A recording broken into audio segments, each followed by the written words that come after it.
Monday that we converge on this timeline as the citizens of this nation to deliberate and prosecute issues that affect all of us, finding out a common ground and action that we should undertake in order to ensure that our country is governed in the right manner and according to the rule of law.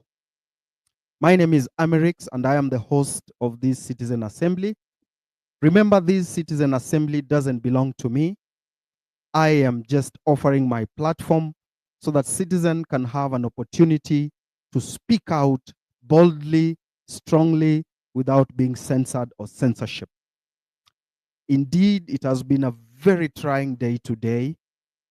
You have all heard the news or seen the news that 247 of us were killed and dumped in a mortuary in the city. If anything does not make you sad and mad, then let that be. It can't be that our Kenyans are killed and dumped and nobody sees this as massacre. It's very bad. It's very painful. If anything does not make you sad as a citizens of this nation, then let that be. Today it is them. Tomorrow it might be you. If anything does not make you angry at the manner in which young Kenyans have been killed and dumped, then nothing will. I'm so angry today. Niko na hasira sana. But I don't want to speak because nikiongea nitaambiwa I'm inciting people. I'm so angry. Something else I want to say is respect. If you are on this app called X, respect your followers. Respect the people who followed you, believing in the philosophy that you sold to them for them to follow you. Don't betray them. It is better you remain alone, but never betray the people who believed in you. It was never going to be easy. It will never be easy. But if you can stand alone, never betray your people. Never betray the people who believed in you. And that's what I believe myself, that the 1.9 million people who follow me, they follow me for a reason. They are not doing me a favor. I am not doing them a favor. There is no favor we are doing each other. But there is some common dream that we share together. It is this dream that we should not betray. So never betray the people who follow you. Never abuse them, never disrespect them. If you think you do not agree with what your followers are saying, just keep quiet. Just keep quiet. So today I have a host of people who are coming to speak. And of course, if you want to speak, you can raise up your hand or you can ask for the mic. I see my friend there, Oletea. Oletea is a sports enthusiast. I can see Papa Ruben Kigame. Ruben should be given a mic today. We really want to hear from him. He has been a very consistent soldier with us. He has been standing with us and speaking the truth. He has never wavered. I have never seen him say A today like the other politicians, then he says B tomorrow. So I'm requesting my co-hosts to locate Ruben Kigame and give him the mic so that he can talk to us. I can also see my longtime friend Kingori. I can see Alinur. I can see Professor. Professor is back. Actually, Professor should be telling us where this fight of ID cards has gone to. I can see Joshua Okayo. Joshua Okayo has been leading the civic education drive back offline. I want to tell you this, if you're listening. Don't have this thing called self-importance on this app. Most of you think that this app is everything. Out there, people are talking. Civic education is going on out there. But here on this app, nyinyi mnashinda tu mkitukanana, mkipigana, mkiona nyinyi ndio kila kitu. Actually, the real civic education is happening on TikTok. I'm not on TikTok, but the real civic education is going on there. I'm also not on WhatsApp. I left WhatsApp in 2019. But I hear there are groups where people are learning, they are educating each other. Na nyinyi hapa X ni kugombana tu, kutukanana, kupakana matope. What is this kind of self-importance mko nayo nyinyi watu wa X? Wacheni ujinga bwana. We are the one who started this thing. Mnakumbuka vizuri. We triggered the conversation. That is a plus for us watu wa X. But do you know the conversation went beyond X? Iko huko nje. Right now, I know there are people in Jacaranda, in whatever, wako kwa ground wanaongea. Na nyinyi hapa X mnatukanana, nani alilipa huyu, some bullshit discussion that don't add value to whatever. People are struggling. Here on my DM, people are crying every day. Watu hawana kazi. Weka uko na kazi, kuna mtu hana kazi. Kama wewe unaweza afford kulipa rent, kuna mtu amefungiwa nyumba. Do you know that? Kuna watu hata hawana chakula. There are people who are sick right now in hospital. They can't afford medical bills. And then tunakuja hapa kuanza kutukanana na kuonyeshana na what are we leaders? We have to show leadership. This X is like a library. Every app, TikTok, WhatsApp, Facebook, and all those apps, they are looking up to this app for information. Not just information, correct information. Wacha propaganda hii ya government fellows hii. Just ignore that one. The right factual information. They are coming here for the information. So wanakuja hapa, wanaangalia information, and then hao wanaenda TikTok ama WhatsApp or whatever, they break that information, wanakatakata kidogo kidogo, wakishare na watu huko nje. Alafu nyinyi kitu mnakuja kufanya hapa X ni kutukanana. Sasa how does that help us? Let us not lose focus. We know our enemy is bad governance. Our enemy are the politicians in parliament. Nyinyi mmeona juzi wamekuja haraka, they have done their vetting, but when it is about the common man, you will not see them. So tuache hii pettiness hii tunaonyeshana hapa, mnatukanana, mnavurutana.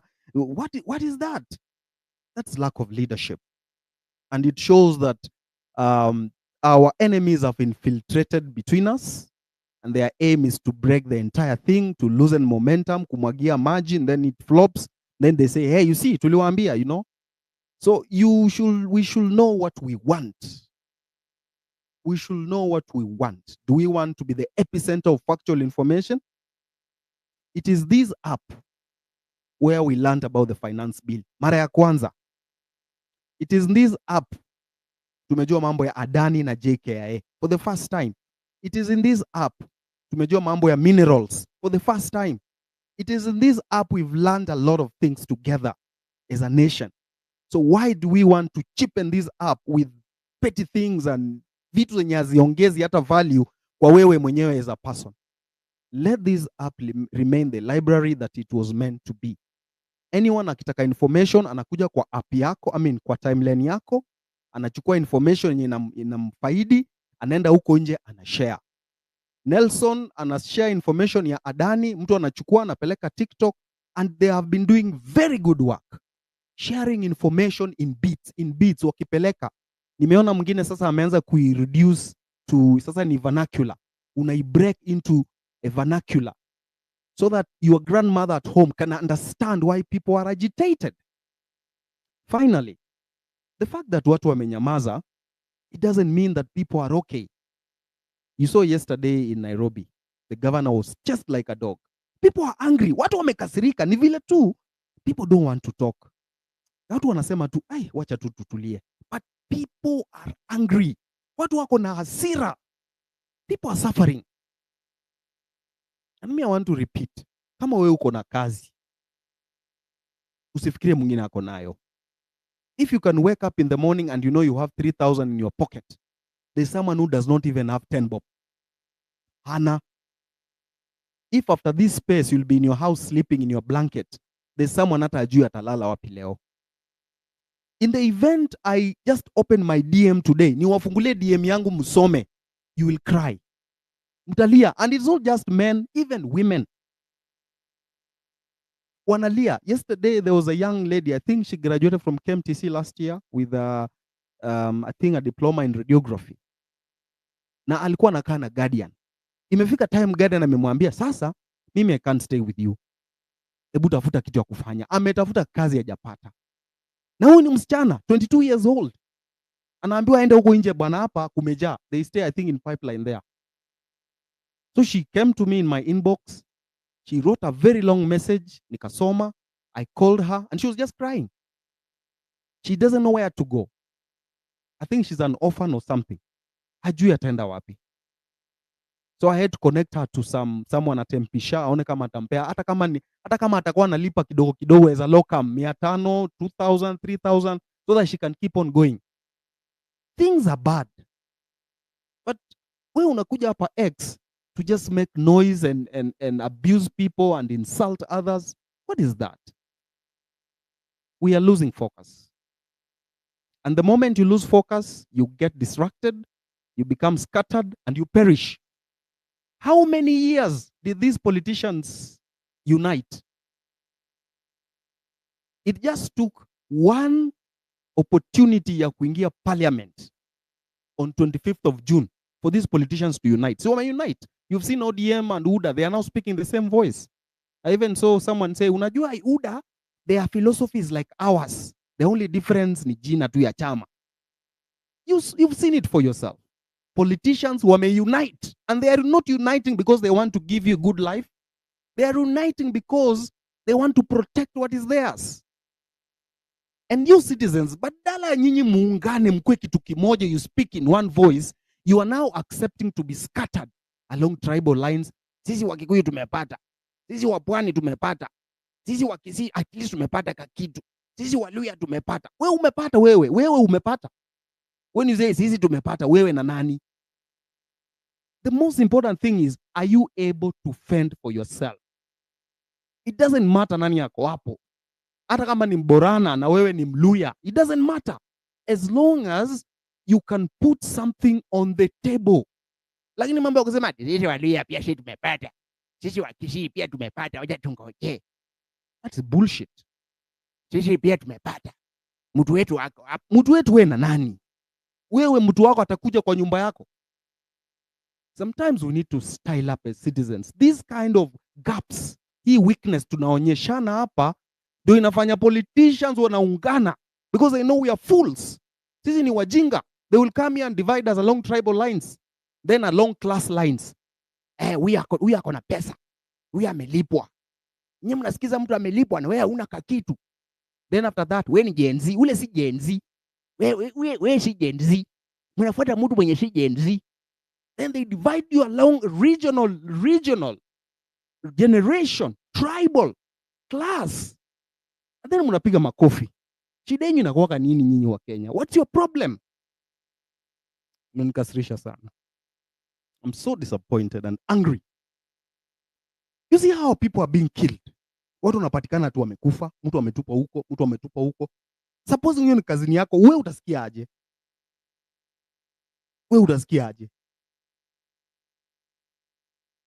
Wewe umepigiwa simu kazini yako anapatikana kwa mto. Wewe utasikiaje? How do we forget the pain that we carry as Kenyans? Kuna watu tunasahau. If there is any other thing inafaa to bring together as citizens is the pain. Ile pain tuko nayo.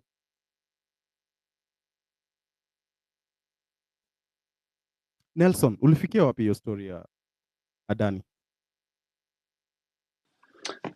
Thank you, Amerix. Hata mimi I feel so sad when I see people on the timeline abusing each other.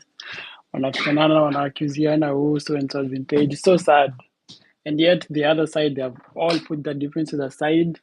Kukuja kutumaliza, si ati kutusaidia. Unaona hakuna, there is no opposition MP or anyone who is talking about the Adani deal. No one. Wote wameungana and they want to finish us, but sisi tunataka kujimaliza. It's like a double ni double trouble. Tunataka kujimaliza pia tunataka kumalizwa. Sasa nani atatusaidia? So we've been experiencing a bit of delay on the court process for Adani, but we are going to file this petition this coming week, hopefully. And you've seen today on my timeline, I shared the feasibility report by Adani. So Adani, wanasema hii deal haijaenda through or it's still at the proposal stage, yet Adani wameshapatiana PIP, privately initiated proposal. There are some documents I cannot share, but they've been already signed. Zimesainiwa na watu wengi sana hizo documents. And it's not at the proposal stage, it's on stage 8. And in the PIP process, stage 8 is the second last stage before it's signed and the project is implemented. And around April, the directorate, the PPP, the Private Public Partnerships Committee, already recommended, they approved and recommended this proposal for project development phase.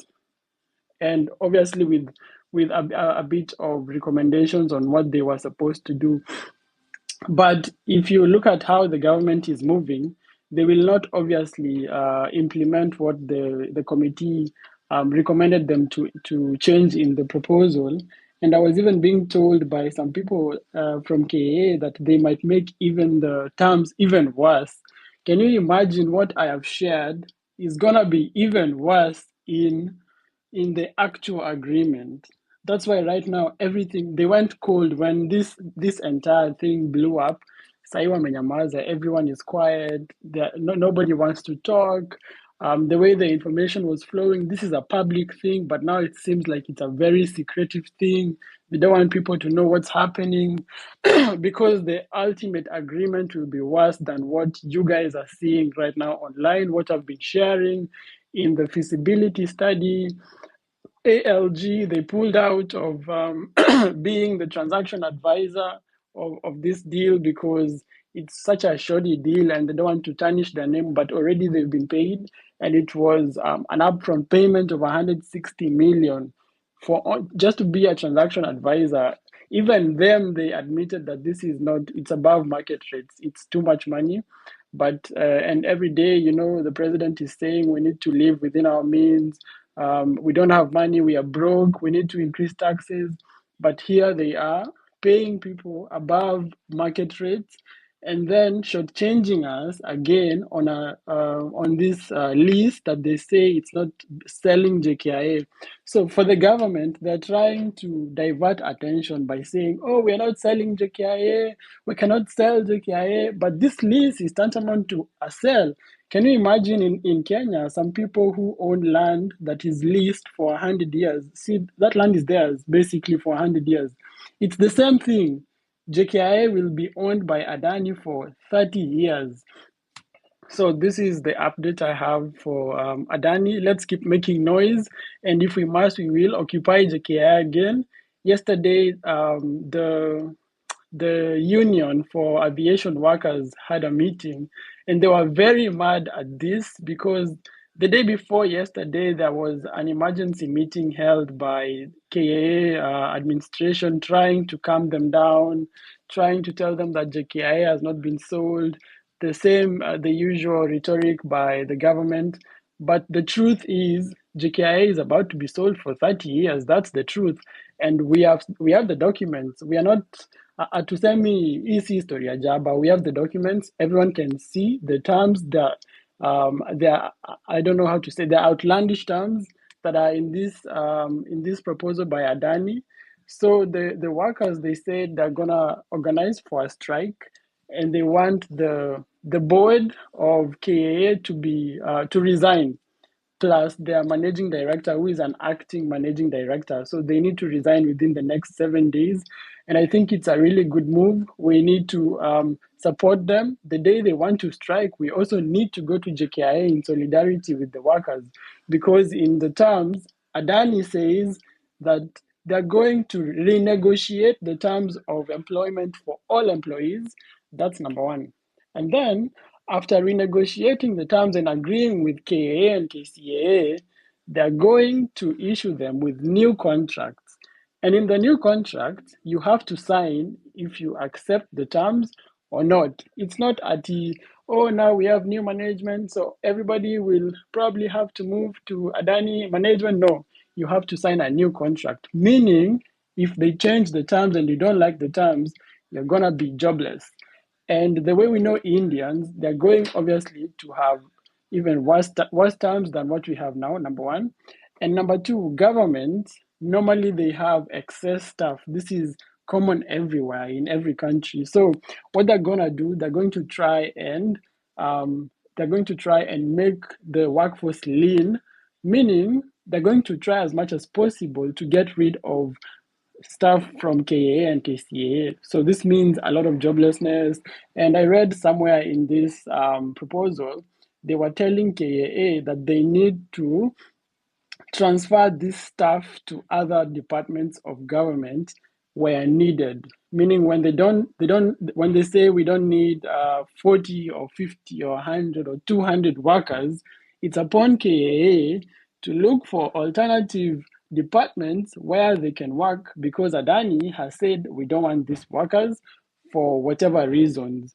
Well, it's normal for private companies to want to operate in a very lean and efficient manner. So it means many people are going to lose their jobs. That's the reality on the ground when Adani comes. And number two, I have shared so many documents, Adani files. They've been accused in Australia. They've been accused in India multiple times. And even some of them have been jailed for corruption, money laundering, for so many things they've done wrong. And these are the kind of people we want to entrust with such a national asset like JKIA. It's unbelievable that President Ruto and Murkomen and whoever came up with this deal do not have the interest of the people of Kenya at heart. And the final thing as I finish is Adani, if you check the top 20 airport operating companies in the world, it's not even there. It's not even in top 50. It's nowhere to be seen. I mean, if today we say we're going to do a competitive bidding, Adani will not feature in the top 20 companies that we are going to approach or we're going to select or to shortlist. It will not be there. It's not even in the top 20 companies. So we wonder how they chose Adani over all the other companies that will have better ROI, will have value for money. They have the necessary track record and experience, and that are making profit. Adani does not make profit. Last year, FY 2023 in India, in all the 7 airports that Adani is operating, they all made losses. This means that if they come to Kenya, and if you look at their history, how they do money laundering, how they cheat and don't pay tax, it means probably these airports are making money, but they're trying to make it look like they're making losses so that they don't pay tax and so that they steal from these people, the Indian government. So this is the same thing they're gonna do in Kenya, and I Hello, don't grammar. even know Grammar, how. please mute your grammar. Grammar boy. Yes, all right. Thank you very much. So, Nelson, you can finish. Yeah, so I'm saying all these things. I do not understand why they're still pushing this PIP. It should have been rejected in the first place because there are more than 20 companies that are better than Adani. Why can't we use them? Why couldn't they use bidding process? It's the default procurement method, number one. And number two, it's when you come to such national interest projects, it's the one that you are supposed to use over all the other procurement methods. And number last, the people are saying, these government bloggers, oh, Expressway was done like this, oh, Expressway has the same terms. In my view, Expressway and even the SGR, they were new projects. They were not our national assets. But JKIA has been there for so long. It's our national asset, strategic asset, and it's making profit. Last year, it made 4 billion in profit after tax. So they cannot compare expressway and JKIA. These are two different worlds. If Adani wants, they can go to Konza and build a new airport for all we care, but they should not touch JKIA. Thank you, Amerix. Thank you very much. Of course, they went to Adani because of the kickbacks. These are people who are ready to give out bribes. But I saw some documents circulating on social media here on X. Adani will operate all our airports for 30 years and acquire all revenue within this period. They will get our land. They won't build any runway. Just imagine that.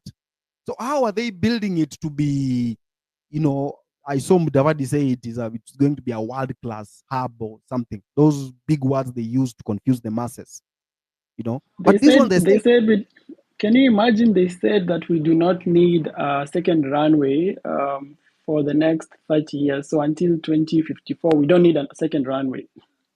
that is very bad. They will be granted authority to modify Kenyan aviation laws and policies. They will control our airports airside. That is the runway, taxiway, apron, and landside. That is the terminals, parking, and real estate. I'm told they are going to be given some land near the airport there to build whatever they want to build. But you see, that thing they're going to build will be a conduit for smuggling things. They bring things in Kenya that are contraband. Then they say, no, we are the Adani. This is our airport. Then they put those things in their warehouses, and then those things get their ways into our market. Then the locally manufactured products are disadvantaged because Adani has brought in contraband at a cheaper price. For example, sugar, milk, and those things. They get a fixed 18% concession fee. 18%. Hiyo ni pesa mingi sana. Only the Adani group will hire airport staff within 30-year period. This is very bad. They get 10 years of tax-free operation. So inafika time, if sasa sisi wa Kenya, we get a new government, for example, and they say, that Adani deal was bad, wacha tujenge yetu ingine huko kando, Masai Mara or whatever. Adani will not accept. Because they're saying you cannot build a competing airport within its visibility. Na visibility ya airport inakuwa kitu kama 50 kilometers radius. 50 to 60, I think. So you can imagine, tunaingia kwa shimo, tukiangalia, and when we tell people to make noise, munasema sasa tuko sawa, tumetulia. That is very, very wrong. So I want to bring in my friend Oyamo. Oyamo, Richard. Yes, Take it up. yes. Take it away. Thank you. Thank you. My name is Amo Richard. I'm a writer and I'm a poet, and I'm glad to be in this session. I'm supposed to do two pieces, but before I do the first piece, I just like to quote what Matthew 12:25 says, that and Jesus knew their thoughts and said unto them, every kingdom divided against itself is brought to desolation, and every city or house divided against itself shall not stand. So this is to ask us tusigawanyike, tusikubali kugawanyika. Let's remain together, united. The enemy is one. I'll begin my piece. Dear X, I want a rematch. I really do. I've been making some thinking lately, and I reckon that when you found me, I was still naive, and Adam who wouldn't see the snake in your tongue. And no, don't let this smile kid you, because I am mad as hell on an Easter Sunday. And in these acting shenanigans, I've become an adult. In your manipulative games, I shall no longer play part. I have learned that there is power in the language of the tongue, not relating with that of the actions. You have taught me well that you can say, water gives life, and then use the same water to life out of peaceful demonstrations. Do you know what irritates me the most about you? Obviously you don't. I forgot you never listen. Well, here it is. It's because you act like you're surprised that I'm referring to you as X. You never pay attention to my hashtags on Twitter, do you? With a straight face you book. more and more and more and more and more and more deduction from my salary in the name of housewife allowance. And then expect me to believe you when you tell me I love you so much. Oh dear, you're such an actor. You deserve a Grammy or even an Oscar for the last prayer scenes you keep organizing, playing both the role of Jesus and Judas. Who told you I need a house? Such a kiss on my cheek. And why do you clench your fist, ready to start war when I ask you to explain why war in a far country has fueled the hike of fuel prices in our home when our neighbors who purchase the same fuel from the same place have theirs at a cheaper price? It's only an explanation I'm asking for. Don't I deserve that too? Oh dear, you've pulled too many surprises on me. You're the pinnacle infamous example of online shopping. I mean what you order versus what you get. What are the endless abroad trips for? You're supposed to be my sunshine, but now in this home, you've become nothing but a flash. And no, I don't enjoy an iota of your travel stories. Them fake abroad jobs? Hell no. I thought you had to utilize my wits in building this home, not to brain drain me. Oh, wait, I just recalled this one. Where did you get the audacity to tell me that my fingers can command a laptop to shit money? Oh dear, you're without doubt proven to be a serial liar. Akon, why did you bring me fake maize fertilizer? Of all the places you could take me for a holiday, why Haiti? You dare say that I do not appreciate how well you treat me when you have refused to even pay my doctors. Oh dear, I want a rematch so bad. I really do. I reckon when you found me, I was still naive. You dare call me lazy, that all I expect is to receive and I don't work for it. Have you seen me in Nairobi, helter-skelter playing hide and seek with your boys in my attempts to finance your budget? Clearly you haven't seen me in the overhead sun trying to earn a shed.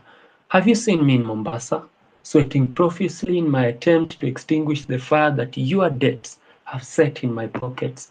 I guess you haven't seen me in Kisumu, languishing in despair after your friend has stopped me from fishing in Jingo. You have no idea how difficult it is to escape this through. Clearly, when here I thought that we are all animals, it turns out I'm just but a donkey. And you are a pig.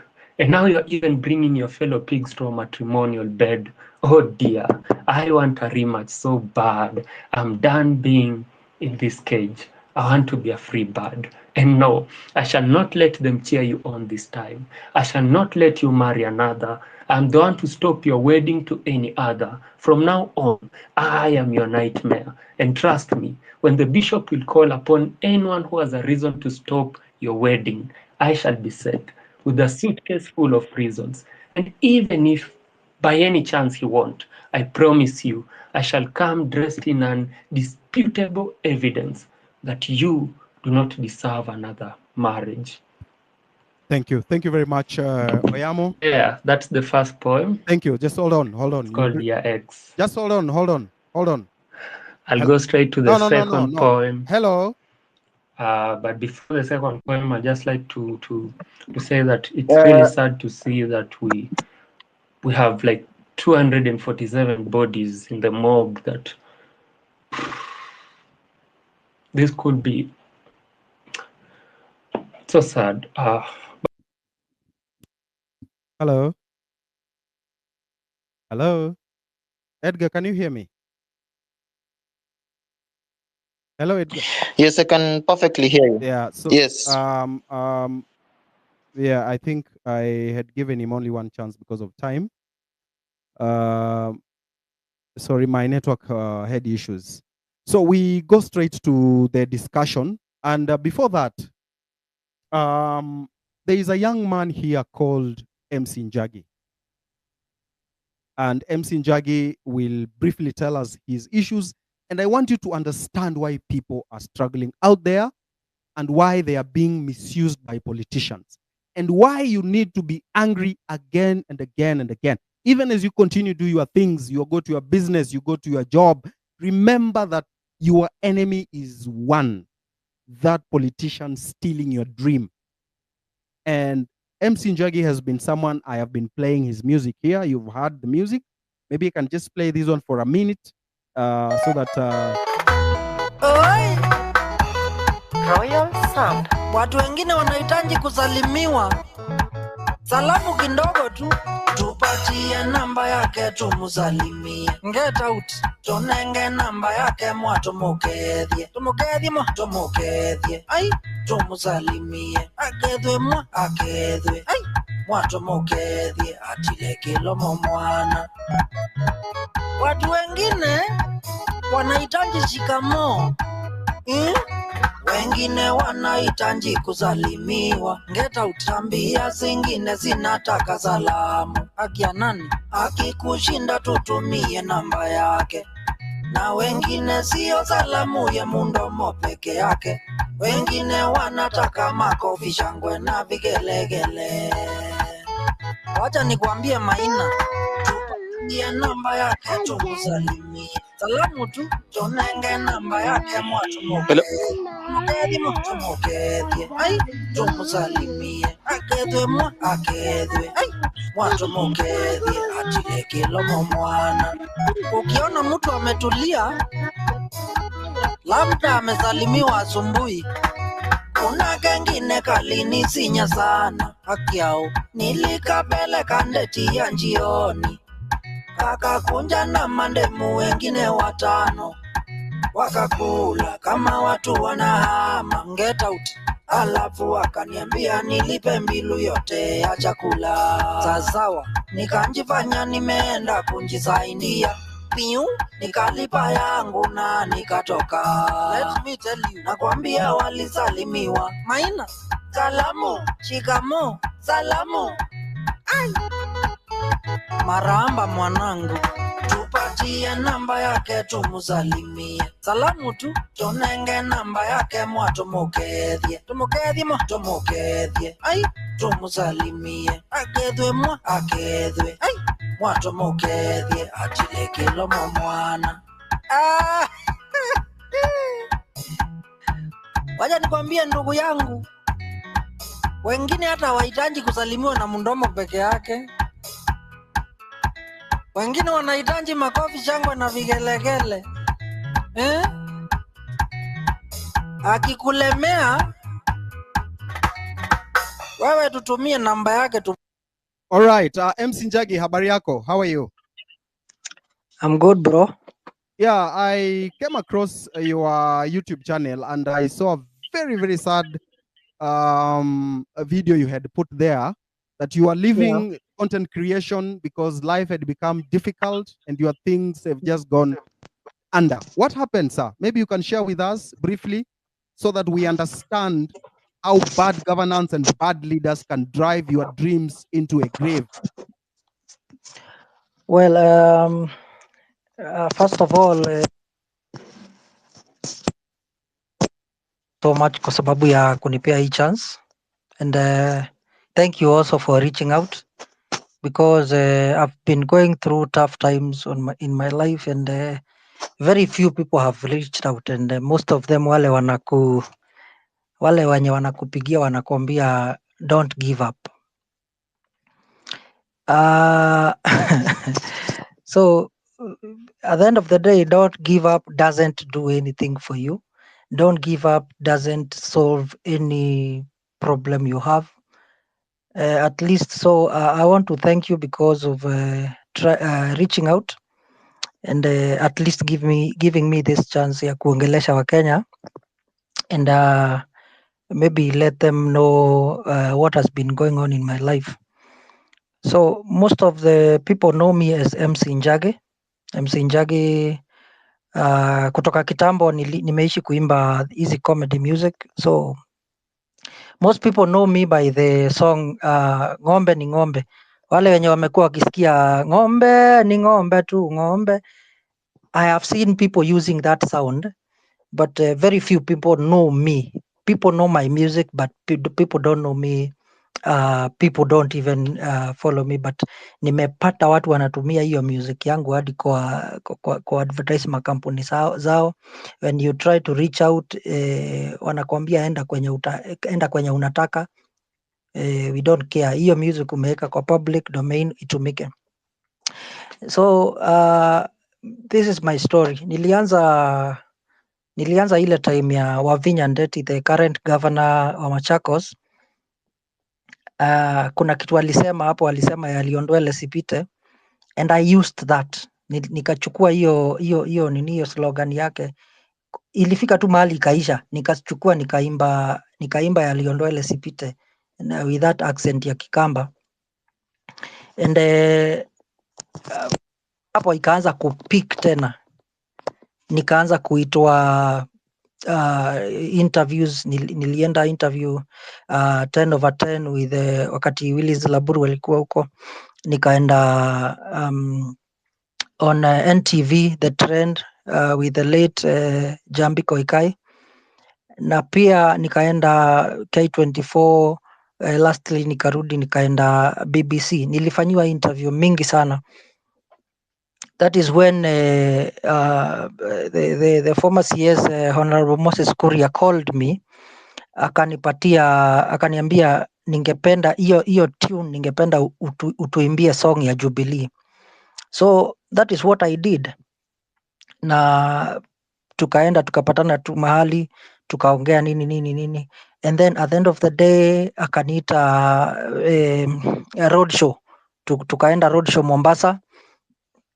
So me I was thinking naenda kufanya hiyo road show nilipwe pesa ya kutunga song ya Jubilee na pia pesa ya kufanya road show, hiyo pesa ya kufanya road show for 1 week. But to my surprise, the only pesa nilipatiwa ni hiyo ya road show peke yake, and for that whole week nilipatiwa 150,000 for 7 days. Sikulipwa pesa ya nini. Pesa ya studio ni mimi nilitoa, pesa ya kushoot video ni mimi nilitoa, pesa ya kila kitu mimi ndio nilitoa. But I thought I was going to be paid pesa ya music, pesa ya studio, pesa ya music, pesa ya msanii. But the only money I got from Honorable Moses Kuria was 150 shillings peke yake, and 150,000 shillings peke yake. And the other artists wenye tulikuwa nao kama akina Bahati and what have you, they were paid millions of money. But because mimi nilikuwa startup, nobody, hakuna mtu alikuwa na shughuli na mimi. So my journey has been nilienda Churchill kwanza the first time. I don't blame anyone because probably it's the truth. I was told sina talent kama kawaida watu wengine. I was told sina talent na nikatoka nikaenda nikafanya mambo zangu.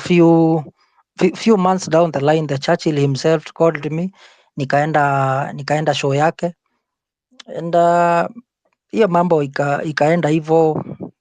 But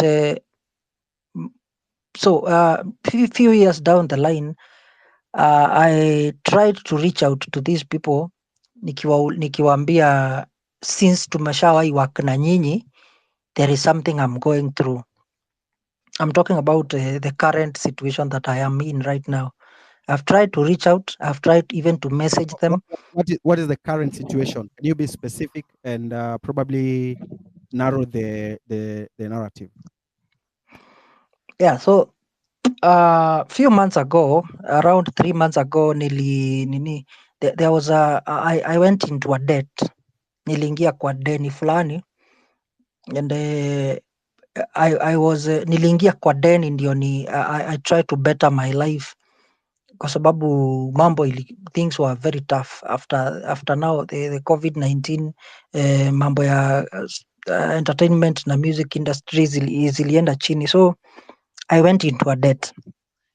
So ikafika mahali nikashindwa kulipa hiyo deni. So I tried to reach out to people, the people that I know and the people I've worked with, thinking since tulisaidiana na I helped you build your brand in this manner, so at least the least you can do ni kunisaidia wakati niko na issue, because wewe wakati uko na mambo huwa unanipigia ninakusaidia.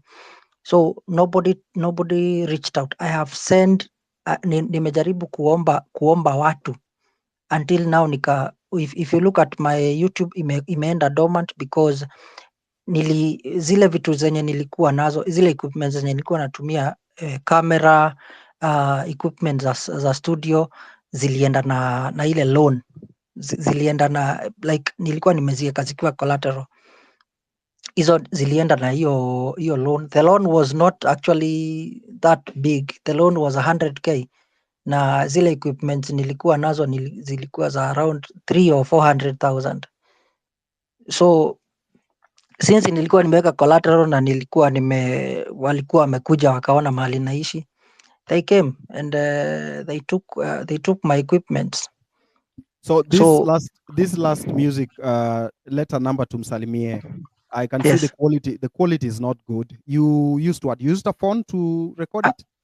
Yes, if you check that quality, I used my phone to record and I told people this is the last song I am doing since sina hizi, because you see that song nilikuwa nimefanya before vitu zikujiwe.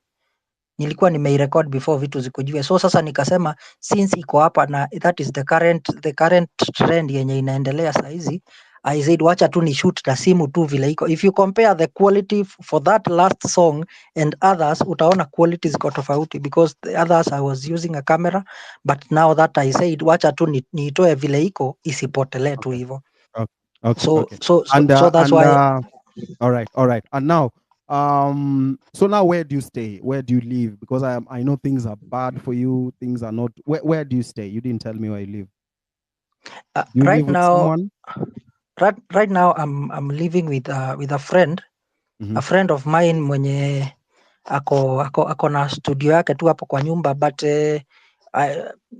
staki kumuharibia jina, but let me say this, I have been trying even to make content with his equipments. But kuna vile wewe unajua ukiwa unakaa na mtu kuna vile Yes. kuna vile Yes. huwa Yeah, I know. anakuangalia na nini anakuambia ni kama anakuambia hizi vitu unafanya mimi hazinisaidii in any way. So sasa unaona I opted kuachana tu na nini, nikaachana tu na muziki, nikasema wacha tu nitafute kazi mahali tu nitapata. Okay. Maybe siku moja nitawahi. Are you currently undergoing some form of clinical depression? Sorry? Are you going some form of clinical depression as we speak right now? Do you think your mind is just in a mess? My brother, let me be honest with you. There was a there was a day. Have you ever felt like your brain is against you? There was a certain time I went on top of a building and my mind was telling me jump. Oh. My head was just telling me jump. Like yani nimefika mwisho ingine yenye unashindwa what is the purpose of continuing to live, because even what you are living for is not there anymore. The people you are trying to entertain unaenda kuambia wakusaidie hadi unaweka kapebil na huko kwa nini wanasema ni kiki, unatafuta kiki, unaweka kanini kapebil huko kwa TikTok, wanaanza kukutukana. Mimi nikikuonyesha zile matusi nimetukanwa until I ended up kutoa hizo video. Nilienda up kutoa hizo video kwa TikTok na nikatoa pia kwa YouTube. Nikaambia watu for now mimi nimeshaenda. Maybe mimi nikifanikiwa nitarudi. All right. Just hold on there. Pole sana bro. People are going through a lot right now, and it is very painful when you see people coming on X kwanza kutukanana. People are going through pain right now. As a country, surely, ile pain yenye watu wako nayo uchungu, we cannot afford to be divided. Honestly, we can't. This is just one story. How many stories are out there that we are not highlighting? I have Maguette Wade from Senegal. How are you? This is a young man from Kenya who is an artist, has been choked in debt. Just a representation of our countries in the continent. What is your comment on what the continent is undergoing? I'm sure you've seen Kenyan protests. They are also planning more protests this week. what is your comment on whatever is going on in the country? Margaret. Thank you. Thank you so much, Amerix. I'm very happy to be here. At first, I was like, am I supposed to be here? I'm not Kenyan. So, but I think we're all brothers and sisters. So thanks for having me. And MC, I am so sorry to hear about everything that you've been going through. And I'm so glad, you know, when you were in that building that you eventually made the decision you made to stay with us. And please stay with us. It will get better. I know that when I say these things, people think I'm crazy, but Africa will get better, and it will get better in our lifetime. And that's actually what I want to talk about. So, Amerix, when you asked me about, the state of this continent of ours, I'm from West Africa, and I'm sure you guys all know about what's going on over there. The coups have made their comeback, because our youth oftentimes thinks this is everything else has failed us. Let us try this. Um, Although what I'm here to share with you guys is pretty much the way I'm looking at all of this. At the end of the day, I look at our problems and I literally can put it into one bucket. And that bucket has to do with our lack of prosperity. We're poor. We're just the poorest region in the world. You can say, how can you say that? We have all of these natural resources. We have all of these great young people. Yes, all of those are riches, but that's not what I'm speaking of. What I'm speaking of is, basically us being prosperous nations. And if we look around, we're not. I think what MC just talked about, it's not talking about somebody who's being prosperous. So for me, I spent my whole life trying to figure out why is it that this is the case right now? Why is our region in the situation it's in right now? And as many people for the longest time, I thought it was simply because because of colonialism, because of racism. I was there. I was I was in that mindset for the longest time. And eventually I became an entrepreneur. And I was an entrepreneur. I'm right now building my third company. What my companies all have in common is there's always a sister company somewhere in Africa. In my case, it's Senegal, and the other one usually in the US because we manufacture and produce in Senegal, and our biggest retail marketplace is the United States of America. So the first time I did that exercise of building a business and having these two sister companies, I was shocked. I was just shocked at the discrepancy in the ease of doing business from both places. No, needless to tell you that the one place where everything felt really cumbersome, bureaucracy, like choking me every turn I go at all levels, whether it's at the business registration level or the labor laws level, the tax code, the permits. Anywhere you turn, it's just like it's a nightmare. And I had to compare that to where I was doing business back the first time when I did this. It was in California. So, and it's interesting because California is not even the most free state in all of the union. It's next to the last in terms of being a free state, meaning like California is still the place where it is still hardest for we don't have as much economic freedom as the rest of the US has.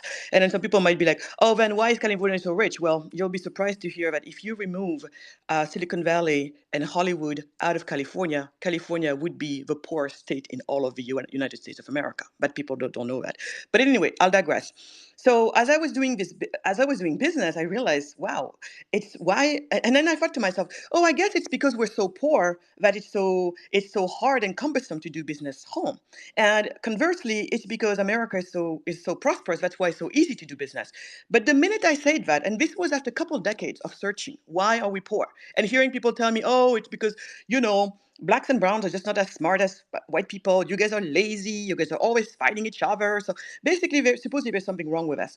But in any case, as soon as I figured, I said, oh, we're poor, that's why it's so hard, and they're rich, that's why it's so easy to do business. Just come to think to myself, wait a second. Um, Poverty is solved by prosperity. Prosperity is built by entrepreneurs. What do entrepreneurs need? They need an enabling business environment. But wait, you just told me that our nations are the ones where it's hardest to do business. And conversely, those are the wealthy nations of the world is where it's the easiest to do business. And when I came to that, my whole worldview changed. It made so much sense.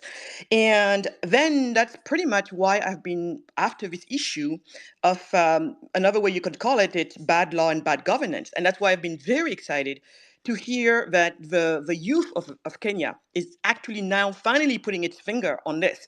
And by the way, you're going to say, oh, well, because we hear everybody talks about bad governance, and I've been seeing people oftentimes, interchange the two without no problem.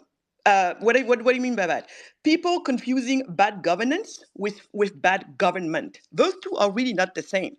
And even when we talk about bad governance, which is, what I'm worried about today is that the young people, who are finally talking about bad governance and not necessarily bad government, I don't think uh, you know, I'm just a little bit worried that even there, we might not be very clear about which bad governance are we going after. Because there's one that we really need to go after. If you ask me, I think it's going to be the domino that we need to hit first. So that one then touches all the other ones. So what am I talking about here? When we say bad governance, at least we're not saying bad government. When we're saying bad governance, many people I find are confusing in Africa. They're usually thinking about, this political corruption, what I call political corruption.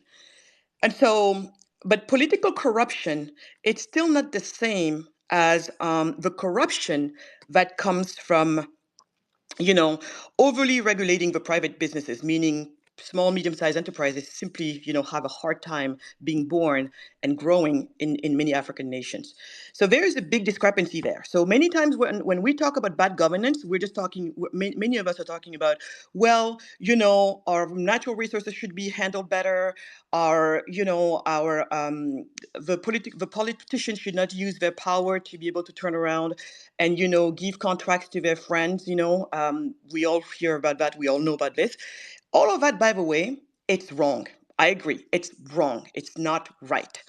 But for me, I, I think that the one governance we need to really focus on is the one where we're looking at um, what's going to help free our entrepreneurs. Because the way I look at it is we free the entrepreneurs because they're the wealth creators. Entrepreneurs go on to create many, many companies. Those many companies create many, many jobs. Those many jobs give to many, many, many people a source of income. Many, many people having a source of income means that you have a solid middle class. Then my take is we let that middle class, once it's constituted, that middle class then go to fight head to head with the government and deals with the political corruption that all of us are fighting with.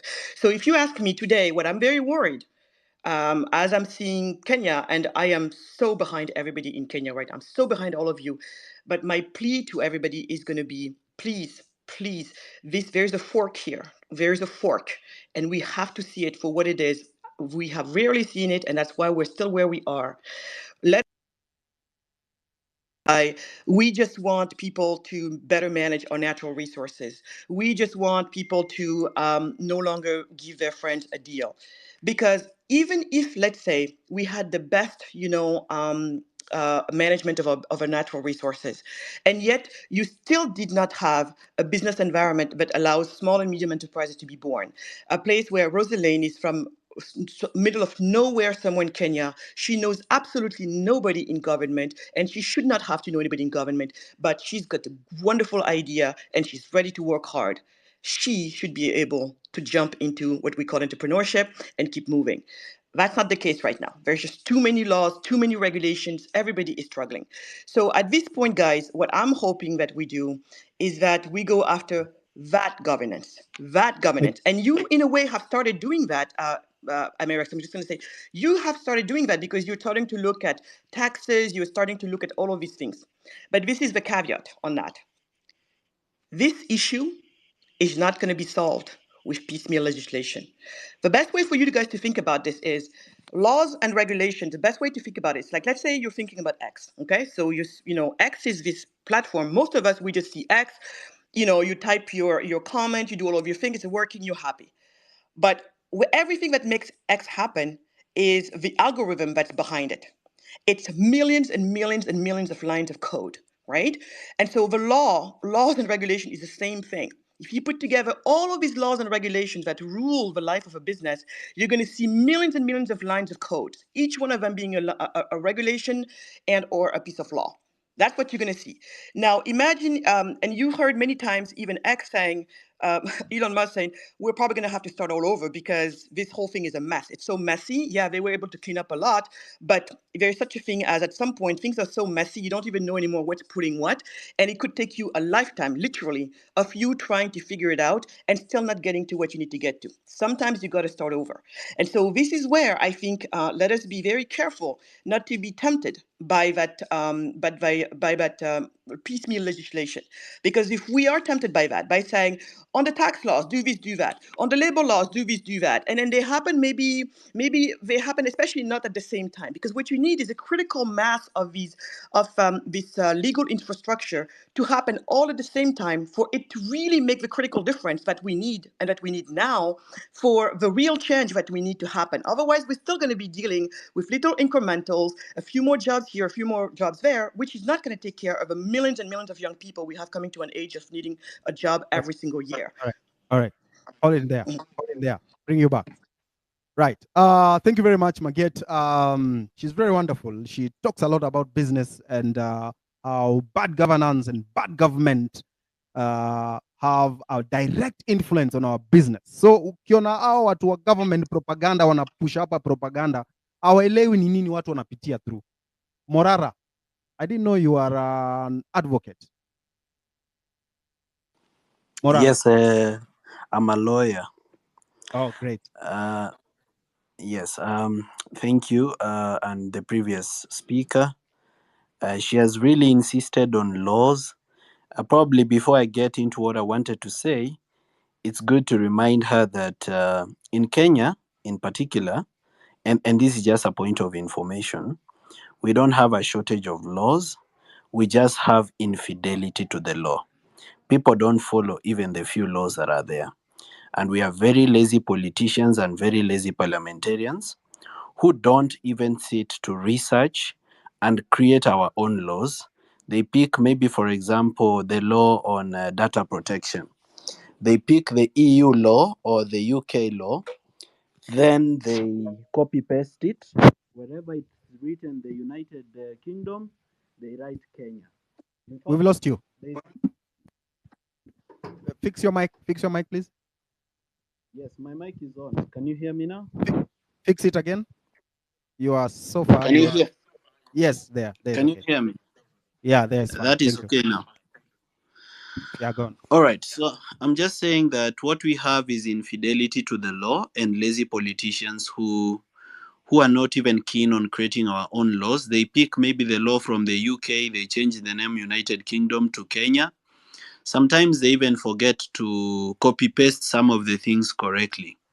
So we have people who are wheeler dealers and not legislators. They only think about their next deal and how they are going to make money. So that is what I can comment. Now, let me move forward to what I wanted to say today. Ladies and gentlemen, I'm angry. I'm extremely angry, especially at the realization that there are very many bodies at the city mortuary of people that died. Well, the realization of these bodies might be intentional on the part of the government as a way of scaring some people from coming out on the 8th of August. Because as you know, sio watu wote wako na roho juu kama sisi. Kuna wenye wakiona dead bodies ama wakiona damu, they don't come out.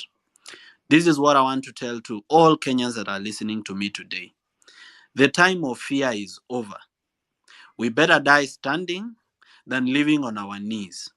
And if you are not prepared to die, please stay at home and sleep.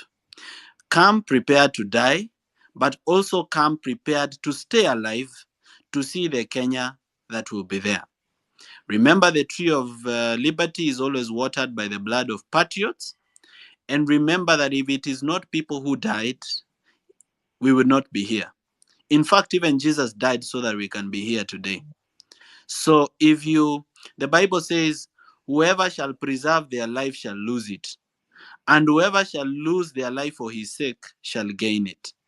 So I want to tell everyone that is afraid or that fear has gotten into your heart, do not buy fear from one William Ruto. Yes, he is good at killing witnesses and he's good at killing protesters, but he cannot kill all of us. Some of us will live to see the new Kenya, and I'll be one of them. I know that there is a new Kenya on the horizon. That is why they have panicked. Kenya right now is a crime scene. Is a crime scene. Beginning with our local banks. Our local banks, I want to call them out today. Those banks don't want to loan us money because they are loaning money to government. I went to Family Bank Utawala, broken tiles, peeled off paint, yet the bank declares profit. And I wonder, where are they getting the profit from? These people are loaning money to government, money that is not needed by government, then they eat the interest. So now we have a government that is borrowing from local banks in the pretext of domestic borrowing at very high interest rates intentionally so that they can, take away now, they make money from the interest. That is why business people don't have money to expand their businesses. You see, I talked about these issues, and just this week, I was sent KRA. And when KRA came to my office, they came telling me to give them my bank statements. I asked them, what the hell? You people are KRA, for crying out loud. You can go and get my bank statements if you need them. I don't need to provide evidence to you. In any case, I have a right to remain silent. Then they wrote me a notice of offense. This notice of offense, when I read it, and even when I read the names of the people, the three officers that came, all of them were people who are being used from one community. And that is why I want to remind everybody that is listening to me tonight. This thing has nothing to do with the tribe. Even if you are from Kalenjin and the president is from your land, there is nothing you benefit as a person from Nandi or Elgeyo Marakwet for being from the region of the president. Nothing. In fact, you may suffer more than me. If you come from Central and the deputy president is from your region, or you come from Mombasa and Joe has been appointed, remember that it has nothing to do with the improvement of your life. These are people who are regrouping to rob you blind, and you are happy and cheering. If you go to JKI, it's a crime scene. It has been said. I cannot repeat.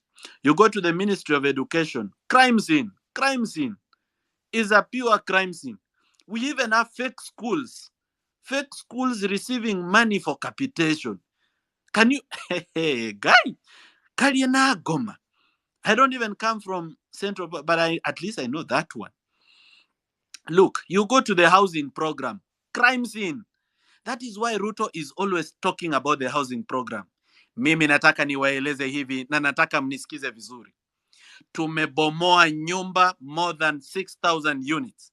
Sasa tunajenga nyumba zingine 160,000 units hapa Changamwe, na pale Diani hapo White House tutajenga zingine. Na mimi nataka niwaeleze hivi. Sasa hawa vijana ambao hawana kazi na hawa mama mboga ambao sijawapatia loan bila interest na hawa polisi ambao wanatozwa ushuru usiku na mchana, sasa hawa wote wanaweza kukopa deni bila interest katika mpango yetu ya housing. You see the way he talks about that thing, he is very happy about it because of how much money he's making from it. William Ruto cannot champion any idea where he is not making money with his friends. He cannot think beyond his stomach.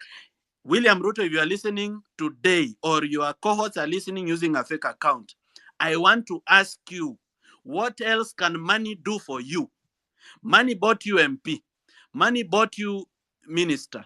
Money bought you a helicopter and URP, and it bought you MPs. You became a deputy president. Money bought you members of parliament who are singing your name here, wakiitwa Timtangatanga. Money has bought you the presidency. What else is this that you want money to buy from you? Why are you still stealing? Because the reason we have corruption in Kenya is because the president is corrupt. Tusiogope kusema kama atatuma DCI waninyonge ni sawa. I am saved. I am ready to go to heaven. Heaven is beautiful. Streets are made of gold. Jasper and onyx. Nani hapa amewahi ona jasper and onyx? Hakuna. Mimi am ready to see it. Kwa hivyo Ruto asituuzie uoga. He is the most corrupt person in Kenya. He is the father of corruption. And I keep praying for this man.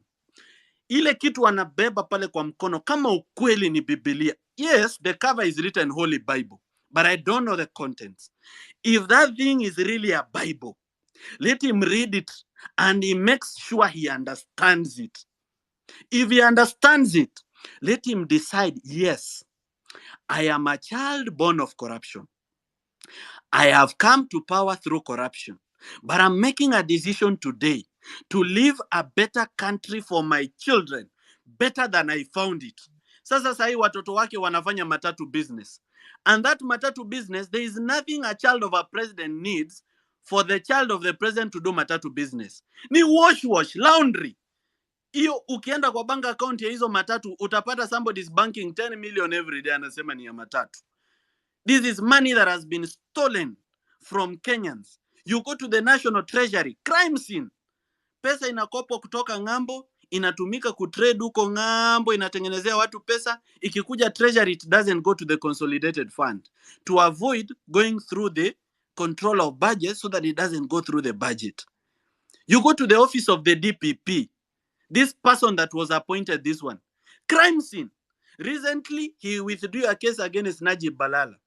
The juzi ameandika barua akisema Oparanya does not have any case to answer.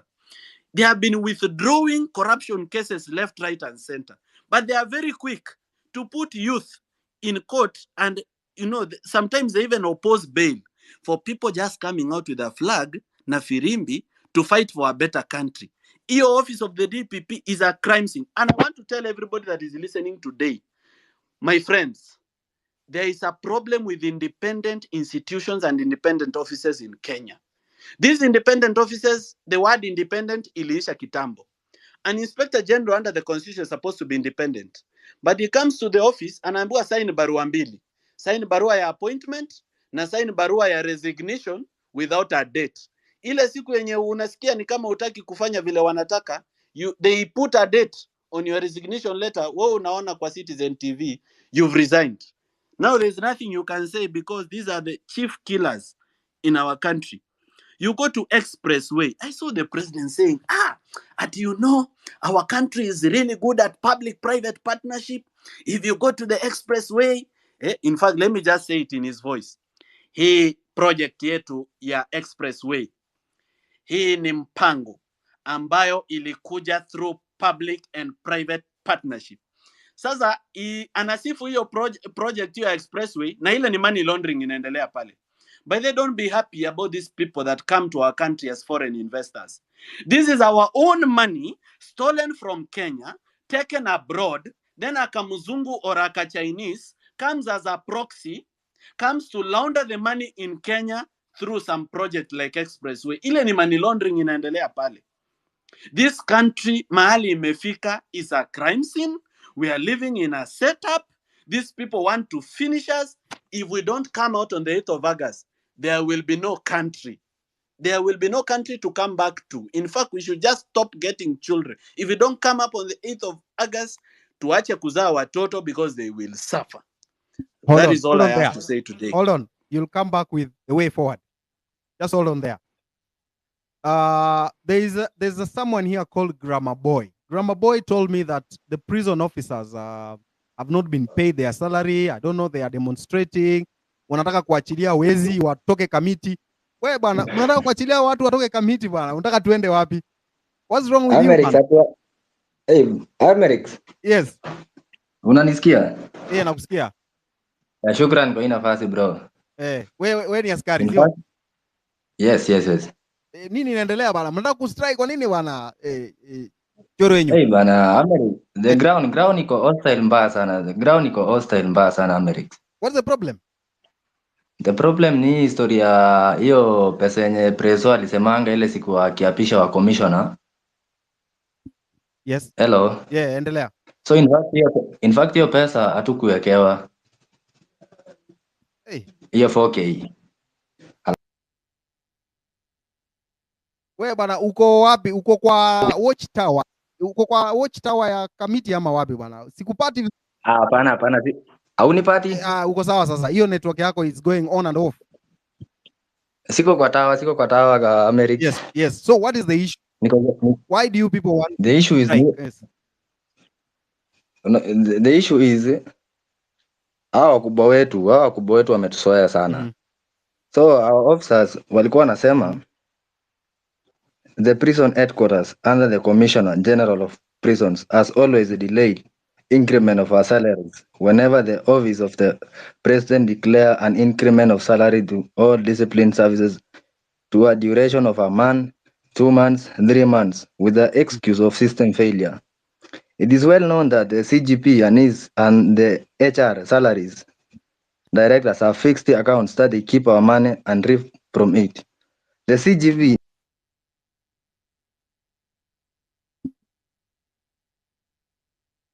We've lost you.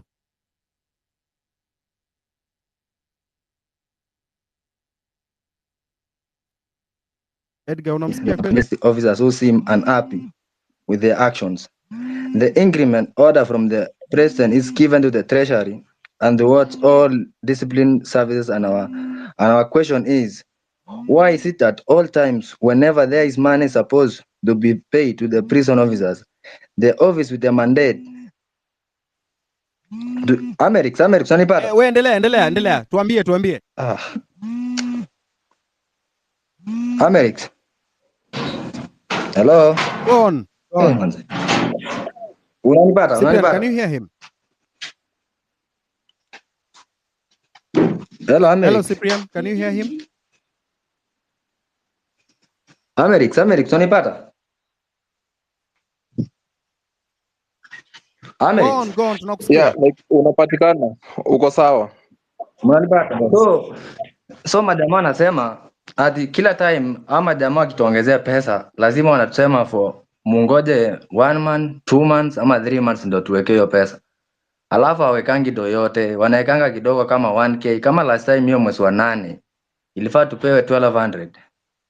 Alafu mi kama mimi nilipata 186 bob.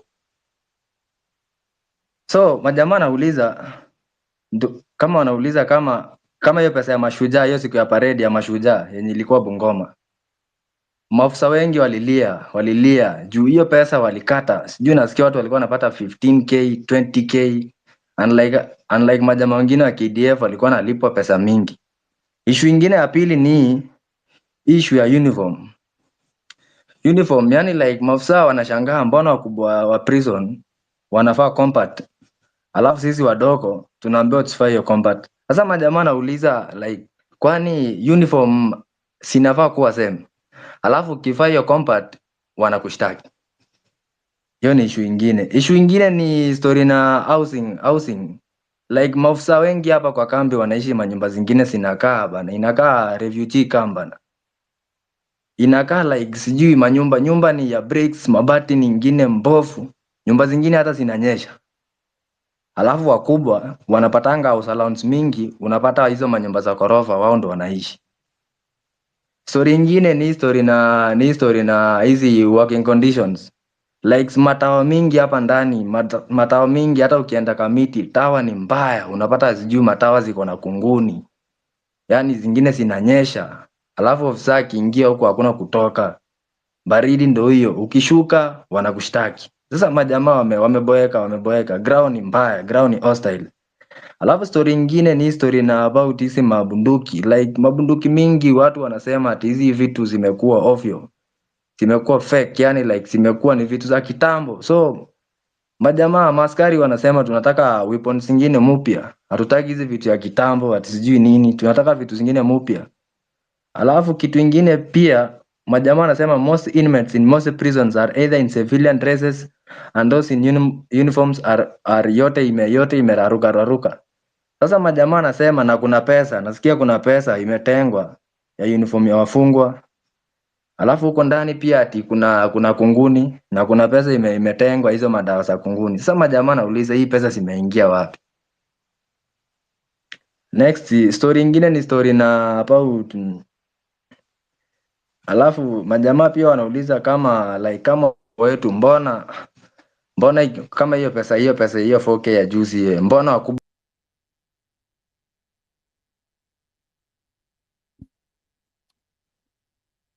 Paulo Kimani, ni kama tumepoteza huyu jamaa. These guys must be living in very, very, very bad condition. Paulo, then well, Americ, yes. Americ unanipata? Malizia, tunakupata vizuri, tunaelewa. Sasa majamaa wanauliza mbona wakubwa wetu waliwekewa hiyo 4K alafu sisi hatukuwekewa, alafu wanasema ati hakuna circular. Sasa Wewe ukupata wanauliza kitu bwana. wapi? Sikupata So how are mzee. you surviving? Hata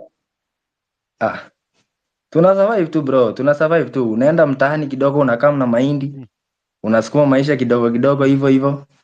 Wengine majamaa wakifunga kazi wanaingia kwa ndudhi. Lazima tu yani tu like yani live imekuwa ngumu man, live imekuwa ngumu mbaya sana. Alafu wakubwa wengi kama ni chakula wao wanajipea. Nyumba mzuri wao ndo wanaishi nyumba mzuri. Sasa unashangaa bana, hawa watu wanataka tuishi aje? And you are the one who was supposed to take care of the prisoners. Sisi ma constable ndo tunachunga ama jamaa mkubwa, hakuna hawa wanakaanga tu kwa ofisi bro. Na ile story wanasemanga ati nyinyi ungana na au kamiti sugu muibie watu M-Pesa na nini, ni ukweli?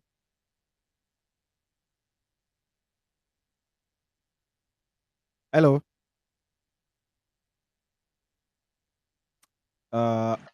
Yes, Alex. I was asking you. Hello. Can you hear us? Hello, Americ. Can you hear us? Americ, hello. Paulo Kimani, unaweza endelea. Hello. Paulo Kimani, unaweza endelea. Mr. Americ, unanipata? Mr. Grammar Boy, unasikika, I can hear you. Nyakundi unanipata? Go on. Endelea bro. Go on. Yes. You can proceed, bro. I think network yake ni mbovu, maybe huko kwa kibasement. Unajua jela maisha huwa ngumu. Hello, Americ. Malizia bro. Nasema sasa ama jamaa anauliza hii circular ilitoka wapi ndo wakubwa wakaongezewa pesa. We can have someone else proceed. No, Follow. You had something to say? I understand his cries. Because actually what happens, what usually happens, si ati do ijafikia wakubwa. Pesa ishafikia wakubwa, but inaingianga the same thing governors do. Pesa inaingia kwa personal accounts. So what they do is they hold this money for 2, 3, 4 months. Ile interest ina grow kwa ile dough before they can now dispatch it to the necessary places. Ile interest ndo wanategea. That's why you find these rayas are always complaining nini mazi pesa imepeana imeenda wapi. It's your bosses who are fucking you. And now that we are talking about bosses, I've seen this fella called Mr. Jimmy Wanjigi. Maybe Jimmy can tell us about the whole mineral thing, because I know he has been aware. I mean, he has been dining with these guys, kina Hunye, kina Jacob Juma, kina Ruto. Maybe he can tell us why they have been fucking the lower middle class for such a long time. Now that we have decided to kuungana, now he just floats up and acts like he hakuwa anajua nini ina happen. Now another thing, we have been doing research, at least tumefanya, it was actually insane to find out that what we actually have in Kenya, even the Adani deal, I'm 99% sure it has something, a portion of it, to do with the minerals we have in Kenya. When you see them saying they want 30% of the JKIA, they want their own runway, they want to have, they want their own stuff. This means they want to have an unmanaged, unscrutinized, and unmonitored movement of goods in and out of the country. One of the goods being exported is our minerals. Because hata ukiangalia tu ile website ya wale wasi Adani Enterprises, what they usually do, their biggest business is mining. They mine coal in India. I've seen all those photos in all the minerals they've been mining. So these guys ni bad news. Nikiwaambia sahi hata mimi naweza vaa tu nguo nichomoke niende JKIA juu ile hasira niko nayo, msione ni mchezo. I know what is coming.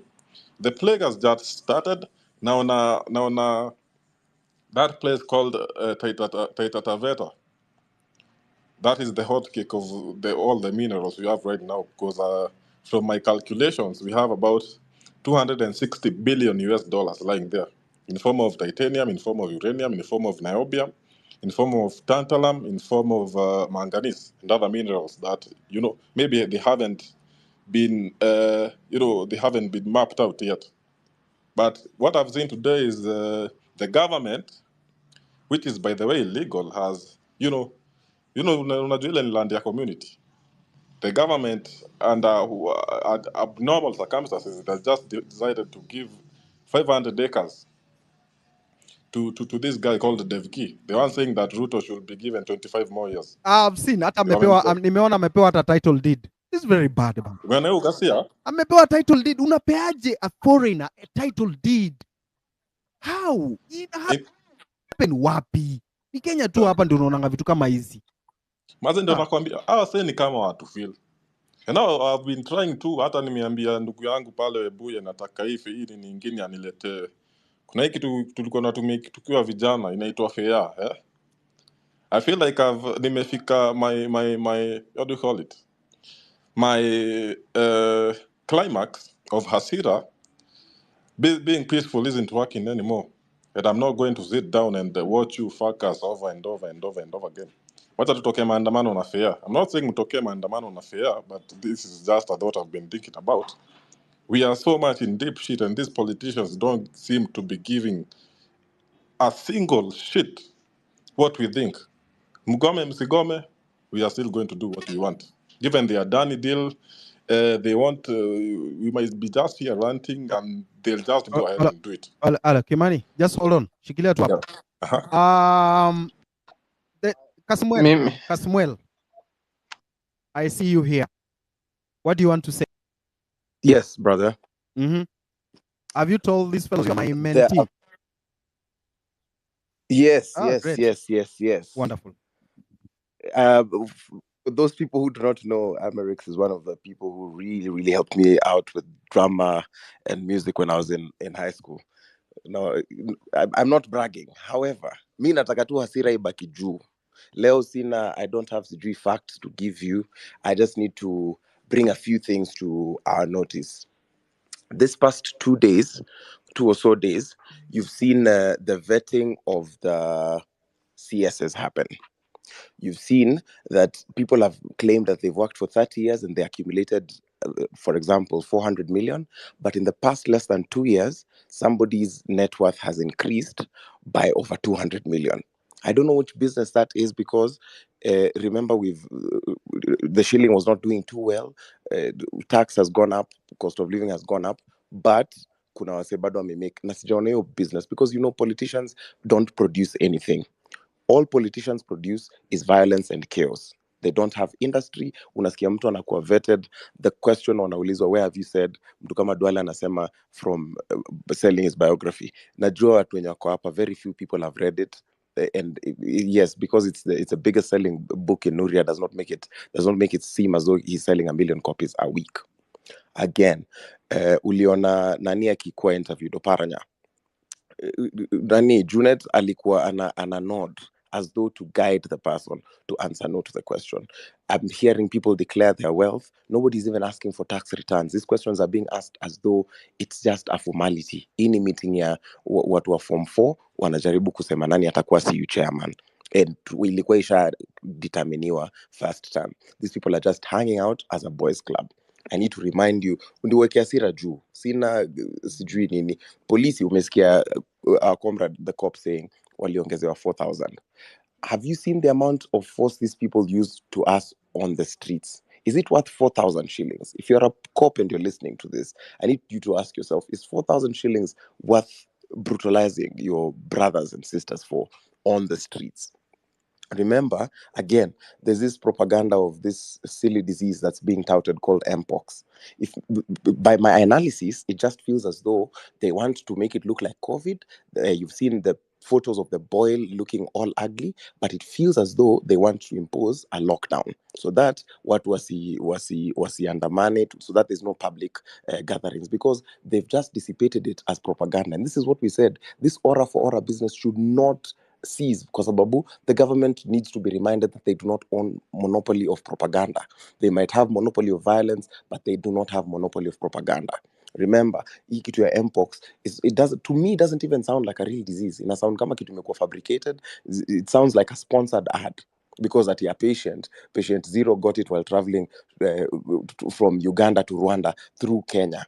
It does not make any sense. For me, it just seems like it's a lockdown thing. Kumbuka, weka hasira yako juu. How many bodies have shown up at city so far?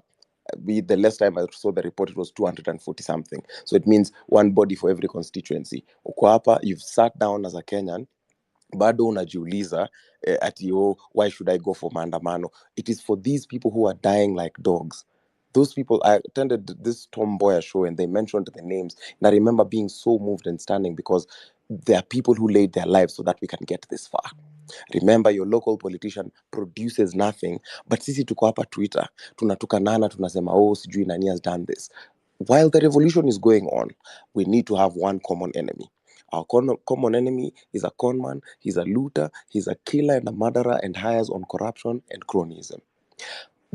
It is very true, and I'm very sad to admit that there are people who have made money off of the revolution. There are people who've received funding from organizations in the name of mobilizing people, and they have not used that money for the collective. These people, we will not let them lose. That's one thing I need to assure them. And ever since I knew, nilikuwa nafikiria kila mtu anakuja hii kitu kwa na roho safi, but watu tu wako mchezo ya town. Ever since I knew, we said these people will have to be brought to the book. However, as long as they are still furthering this agenda, we have to figure that Nane Nane thing, because I'm not hearing enough of us talking about this Nane Nane thing. Remember, when this embittered currently Nairobi-based outgoing president is touring around, these trips still cost millions. It's just that we're not seeing the books. Nobody's auditing it. I think, and I would wager, they cost just as much as his international trips would cost. He's now gone on a very, very rampant campaign trail, and we are letting this thing slide while having this infighting. Nane Nane is coming up. You've seen the way people wanateseka. Umesikia vile artists wanadharauliwa huku nje. Umesikia vile watu wanadhulumiwa huku nje. Women are still getting raped in those informal settlements or slums. Men are still being shot like dogs. People in the slums are still going hungry. But watu wamekaa hapa chini in a chamber, in a parliament of baboons, where people sit down, interview each other as a round table chama. It's capture harvest. They go and just pick from public coffers as though they are taking an unsecured loan from a sacco. Na wewe umekaa hapo, hasira yako inapungua, unakaa chini, you have the guts to think you can question the movement. You think that we will get another moment where we will give this system shock therapy like this. It's never going to happen if we don't follow through with it. It's never. You've seen the effects it has all across Africa. So ukijaribu kuacha hiyo hasira yako ishuke, nitakukumbusha net worth ya our CSs. Unakaa hivi chini, ukumbuke you're a peasant, you're a pauper. That's why you're on this space. If you had anything, you would not be on this space. Even the people who we think have money who are on this space, they have nothing. They're trying to gather more information on how best they can screw you. Na wewe bado unakaa chini, you think you have moral high ground to call out what this movement is. Let's not accept to be sucked into the useless, these baseless infightings. Because as Ayn Rand said in 1957, when you see that in order to produce, you need to obtain permission from men who produce nothing. When you see that money is flowing to those who deal, not in goods but in favors. When you see that men get richer by graft and by pull than by work, and your laws don't protect you against them, but protect them against you. When you see corruption being rewarded and honesty becoming a self-sacrifice, you may know that your society is doomed. Alafu bado kuna watu wanakuuliza after Ruto what next. We have figured out that society is doomed and we're trying to reclaim it. And if you think about whatever even this CS vetting process is like someone who's doing a colonoscopy where they're supposed to be examining your internal organs, but they're doing it with a telescope. Nobody is up for accountability anymore. And the more we let these people slide, the more we let them deal and whore our future around, we will not have a country. This thing which people are lying and deceiving you that we don't have a country, that people are trying to let the country descend into chaos is nothing. Because when you say Ruto must go, and I want to explain this to you very clearly if you're listening to the sound of my voice. When you say Ruto must go, you are affirming the position of the Constitution. Because on September 21st, 2020, CJ Emeritus David Maraga advised the then President Uhuru to dissolve Parliament because it was not in good standing. Years later, this Parliament as it sits is unconstitutional. So all this rigmarole of what comes next, there will be no power vacuum. Let nobody lie to you that the country will descend into chaos, because we are peaceful, beyond being tribeless, leaderless, and fearless. We are also not, as I keep on saying, we're protesters, not rioters and looters. Nobody should lie to you that the country will descend into chaos, because what the president knows very well, if you read the Constitution, you cannot also litigate that matter of now Supreme Court, the president of the judiciary has said something. Now you want to litigate it in High Court. It is not a matter of litigation. You just follow the Constitution. The president knows once he dissolves Bunge, we have to go into a general election, and by effect that means that he has resigned. So when you say don't be afraid,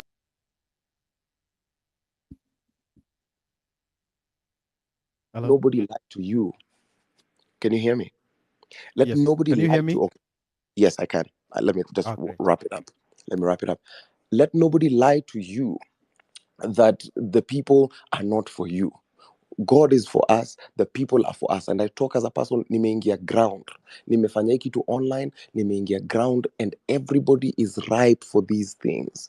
Toka hapo nje, hasira ikiwa juu, ongea na mama mboga wako. And don't talk down on these people. These people are equally as wise. They're equally as wise as we are. So in all our contributions in everything that you're doing, as we soldier up to Nane Nane, ask yourself, is this country currently working for you? And is this the kind of country you want to live in? Thanks, Amerix. Thank you very much, Kasmueli. Yes, push it beyond online into offline. Okayo, I just want to inform you that this space has been reported several times. So when you try to fetch it, you may not see it. Jamaa wanajaribu kureport left, right, and center. I don't know what you have done. We are citizens. We have a right to assemble and talk. That is our constitutional mandate to do that. So Okayo, where are you? There was a young man Okayo who is pushing civic education. Sisi kama bado tuko hapa X tunagombana, huko nje there are people doing something. They are talking to mama mboga, to whatever, boda boda, kwa matatu, everywhere. They are talking. They are telling them, look, this is why we are agitated. This is why we are not happy. This is why things are not going the way they are supposed to go. People need to be empowered with information. And that's what they are doing out there. But sisi hapa X, what are we doing? Insulting each other, demeaning each other, belittling each other, abusing each other. Something that we need to stop. We need to hold each other accountable, yes, but let us be in unity. Polo. Yes, sir. Endelea. Hey, hata nimepoteza nini. Where was I? What was I saying? I think I was talking about, I mean, my main, my core reason why I'm here is to talk about minerals and also, the impunity. But my business right now is about minerals. I was saying Jimmy Wanjigi should be here. And also I saw Steve Mbogo speaking about the same issue. I think it was on Spice FM. Maybe she should also tells us, maybe he forgot to mention, is it true that you have a mining, a mining site in Kenya and another one in Tanzania? Is that true, Steve Mbogo? I saw Steve Bogo here. The space has been having issues. I think I can also see him.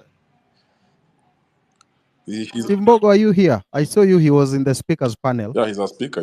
Maybe as we wait for Steve Bogo, we have Ruben, Papa Ruben. I I started listening to Papa Ruben back in when I was still a small fellow. Joy Bringers on VOK. Papa Ruben. Thank you very much, Amerix. I was getting worried because I have another meeting lined up, but thank you for, let me just use a few minutes. First of all, I wish we had time to talk about what MC Njagi is going through, because that's a whole issue that I have so much data on. But that's for another day. I would like to highlight four things. First of all, I would like us to understand that what we are dealing with is an enemy that has not been understood by Kenyans. And we need to break it down so that the amount of anger we put in this thing is maximized.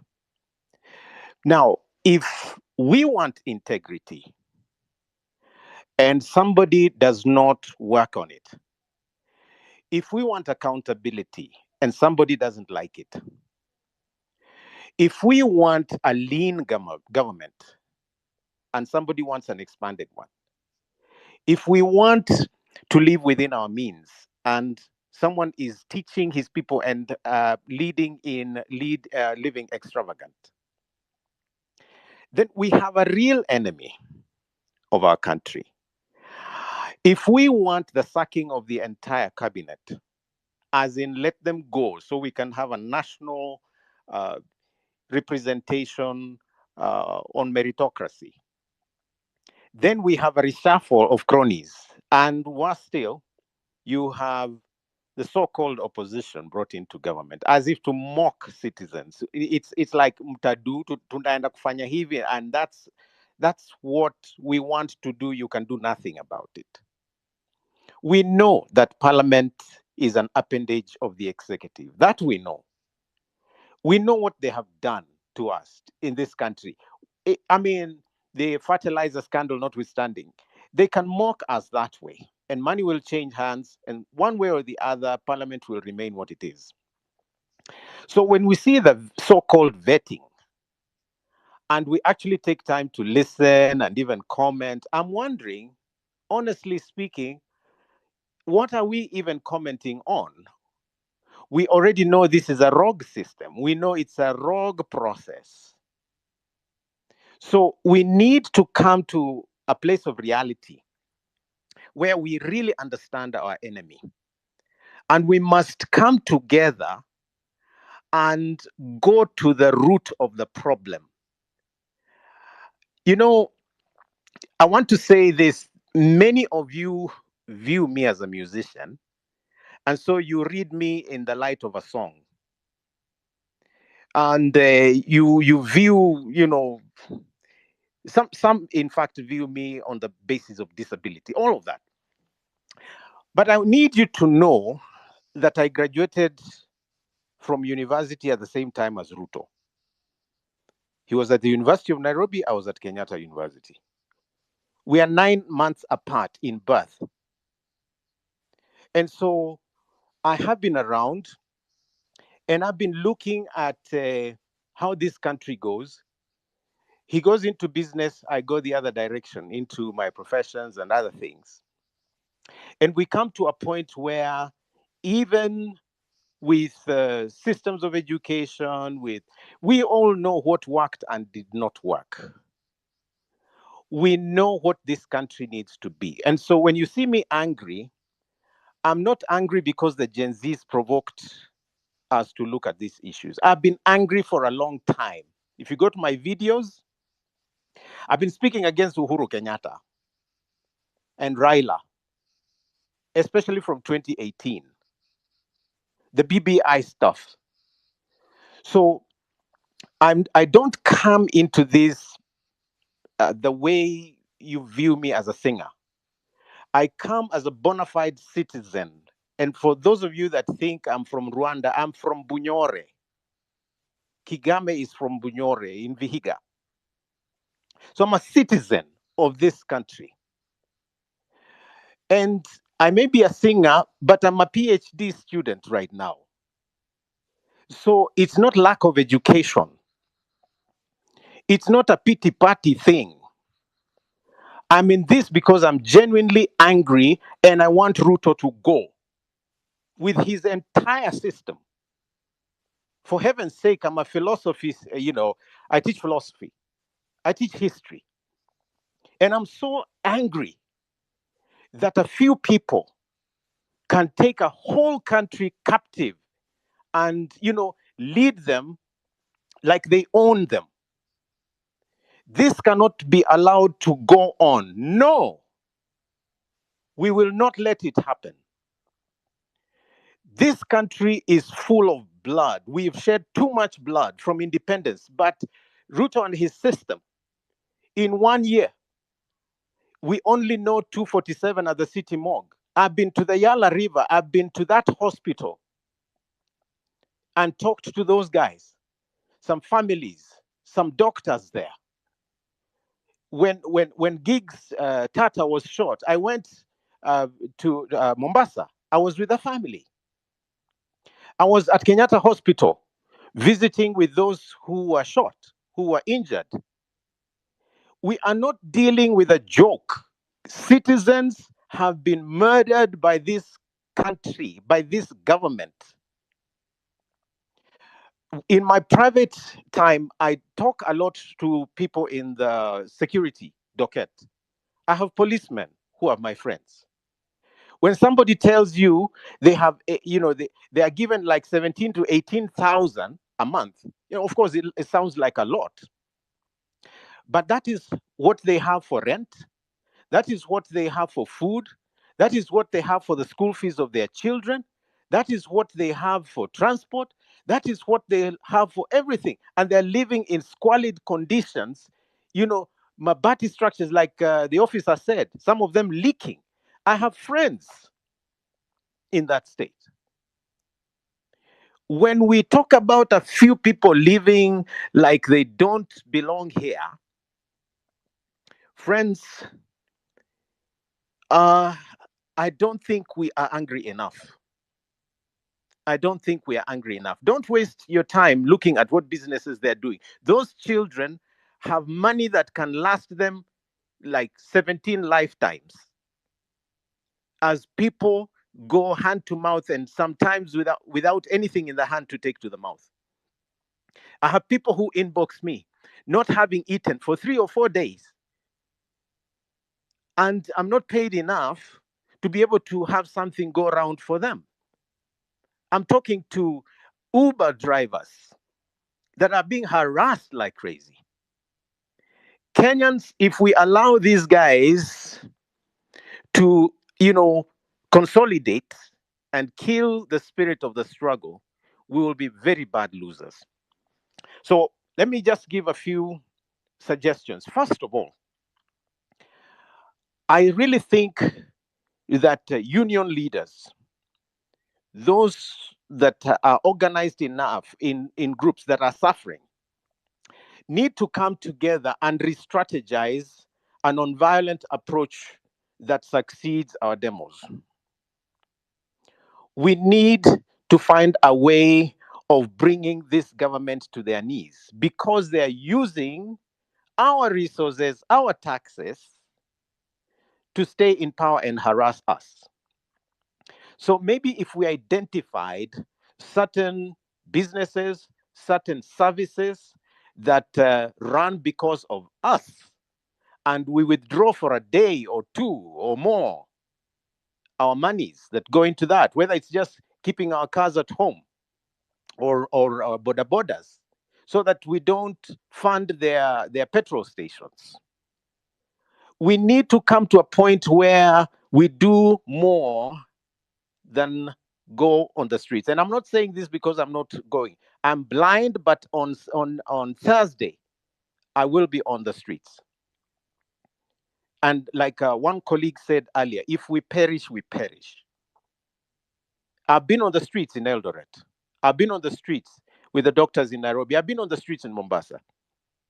So If for me as a blind person, I can go on the streets, kwanza tokezeni twende. I need some of you, in fact, to show me which roads we're using. But we must come out. We really must, to say no to being treated like animals with a don't care, detachment, don't care attitude. I will not take it. I will not take it. Wanajua mali naishi, wanikujie. And for most of you, you might know it. I'm a very easy target. Wakuje. But we must really stop this nonsense of a few people making us slaves in our own country. So we must come out and do better than demonstrations. Bring these guys to their knees, to the point where one time we should say we're not going to pay any taxes. Watafanya nini? What will they do? One time, let's all decide they benefit from our data and airtime and all of that. One day, kila mtu akatae kutumia kitu, so that we come to a point where they understand something. I can't take it. Secondly, as people in the struggle, we need to do more civic and political education for our fellows that are being bought to attend those rallies. Wanalipwa 500, 1000, 2000 to attend so that it looks like they have audience. They don't have audience. So we need to do more civic education. Hao watu wanakuja na maboda na kusema, we support the government. They don't support the government. They are suffering. But for some of them, they're too hungry to resist a 500 bob. So we need to come to a point where we ourselves educate each other and talk to one another beyond these spaces and show them the uselessness and the price of betrayal. I think we need to do more. But thirdly, I really think we must come to a point where the lawyers, LSK, and all legal entities, those that are on our side, we need to develop a scorecard of minimums with regard to those who can occupy office, so that we say, kama hauna these 3 things or these 5 things, then usikaribie uongozi. Because we have cheapened leadership in this country, so that it's only the politicians that can exploit that go into office. That's why they can vet these guys, and they're rotten to the core. The DPP keeps doing whatever they do to excuse them, and we just go on like nothing happens. Some people should never have leadership and their name in the same sentence. So we need a scorecard that we agree on before the next election, whenever it will be called. In the 2022 election, when I ran, ESCC had singled out 241 people that were not fit to hold office. Most of them made it into office. That is where we are. So mkiniona na post vitu kuhusu values, it's not because I can't share my economic policy or education policy or whatever, even though I do. It is because I think it is the answer, that the character of a person matters. If their character is rotten, they should never even go through a nomination process. And this is something we can begin identifying now. Now, vijana, najua mambo ya leaderless, tribeless, and so on, imeshika sana mpaka I ask myself, so when we get these guys out of office, so who are going to be the leaders? Since the agenda is here and we understand what we want, then those of you who understand what we want should be getting ready to take over office. MCAs, MPs, we need Gen Zs that are governors, senators. If hata tukipata president ni sawa. I mean, we need to get ready, and professionals, kuna vijana that are good leaders start grooming them, fund them, prepare them to take over leadership, so that nature abhors vacuum. So tuambiane ukweli, once Ruto goes with his system, we'll need good leaders, and some of you need to be sharpening your leadership skills and getting ready. All these graduates with degrees in leadership, administration, and all kinds of professions, we have to get ready. Lastly, ningependa kuomba hivi, if for any reason you are hearing us on this space, let us escalate beyond the X spaces. If hata kama unaelewa vernacular, call in, those talk shows, and talk about Nane Nane. Talk about a better country. Go into your WhatsApp groups if you're on WhatsApp. Mimi nimefungiwa Facebook, so that's why I'm mostly on X. Go wherever you have a chance. Ukiwa kwa matatu or whatever, talk about this, because the country is ready. We just need to mobilize and move. I really pray that all of us see that better country. But hii nchi ambayo iko na damu nyingi sana kwa, the ground is crying out. And I can, list them from independence until now. And inakuwa ni kama mambo na investigations, inakuwa a way of postponing. Ukisikia no stone will be left unturned. Actually, that's basically saying it's buried. So CDF wetu ndio huyo ameenda, Musando alienda hivyo, Baby Pendo ndio, yani we are so used to shedding blood mpaka Shakahola inakuwa ni kama a religious thing. It's a crime scene. The Kware thing is not even about the demonstrations. It's genocide. It's genocide. All those bodies at the city mortuary, these are citizens, children of parents like me. So we need to wake up. And Kenya, we need to be a little more angry than we've been. We really, wacha hiyo anger iboil. Wacha nitusiwe, I'm immune. I am immune to insults. Insult all you want. I feel nothing. But my anger shall rise until I see a new Kenya. God bless you all.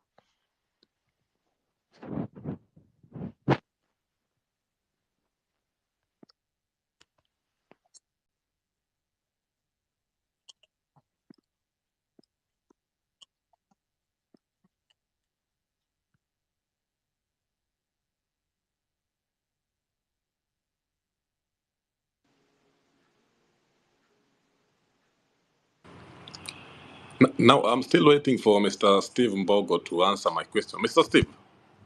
Yes, Paulo Kimana, thank you very much. Paul, I think we had a problem from my end. All right. Because I'm a bit out of town.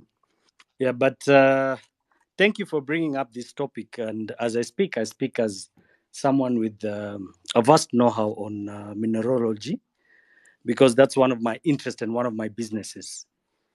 I am in active mining in East Africa, not only in Kenya, because you understand that in Kenya, getting the rights to concessions is close to impossible.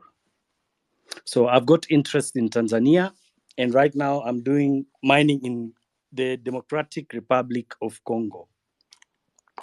So when you talk about minerals in Kenya, you have to understand that Kenya is a very wealthy country in terms of our mineral deposits. And I think last time when I was invited to this space, I mentioned that we have a minimum of 970 minerals in this country. Talk of graphite, iron, copper, coltan, manganese, gold, diamond, cobalt, thorium, chromite, name them all, uranium, zinc. Kenya is a very wealthy country. And I based my conversation last time based on the formation of minerals. And you're told that minerals are formed due to changes of temperature and pressure in the ground. And we are so lucky as a country. We have so many areas that have these activities in the ground. And that's why we have so much minerals in this country. The only problem with this country is that a majority of these concessions were taken over from the 1940s, from the time of colonization. And the majority of the concessions that are owned by the blacks, or rather Kenyan natives, are owned by the big families, and they use these concessions as briefcase companies. So what most of these people do is they use these concessions and get borrowings or fundings from what you call hedge funds, and they don't really put them to use. Number two, the majority of miners who are actively mining in Kenya are doing it in secrecy. When I talk of secrecy, there is a very poor structure on the government to audit and understand the extent of mining activities from these companies that are mining in Kenya. We are told, as per the Ministry of Mining, that mining contributes less than 1% of Kenya's GDP, which really does not make sense. And the majority of minerals that are exported, the government earns royalties of about 3 to 4 to 5% only. And as per the 2016 Act, I think it's the 2016 Act of the Mining, we are told that the sharing of royalties is 70% to the government, 20% to county governments, and 10% to the communities. The Ministry of Mining in itself says from 2016 to date, they have collected about 14.7 billion shillings. And from these 14.7 billion shillings, remember, the 10% and the 20% that is supposed to go to county governments and communities has not yet been disbursed. So we go back to structure. We also have a very bad structure when you talk of mineral exploration in Kenya. And I think it has been done by design, because the cabals who control the mineral concessions in Kenya will not accept any Tom, Dick, and Harry to own or have a mining license in this country. That is why some of us, Apollo, it's good you asked me that question, will prefer to go and do mining in Tanzania, because it's a business I know, I understand, and I have a passion for, because I can get licenses easier there. I can get my returns in due time, and same as even countries like Congo. So you talk of some of the biggest companies that are doing mining in Kenya. I heard you mention Taita Taveta, and you said there's a value of about 260 billion. That is even way below the real figures of our mineral deposits in Kwale. Remember, niobium in itself is of a minimum 200 billion. I want to tell Kenyans that in the Kwale area, in the area of, Taita Taveta, we have the largest deposits of diamonds in this country, which are controlled through proxies, and they are controlled by the biggest diamond company in Africa, known as De Beers, who have fronts here to secure the area, and they're not doing mining at the moment. So when you talk of the issue of the airport, Apollo, I'm glad you clicked and understood that one of the major activities, and that's why these people need the airport, is because of the mining factor. A country like Base Titanium, Base Titanium is a company that does mining in Kwale.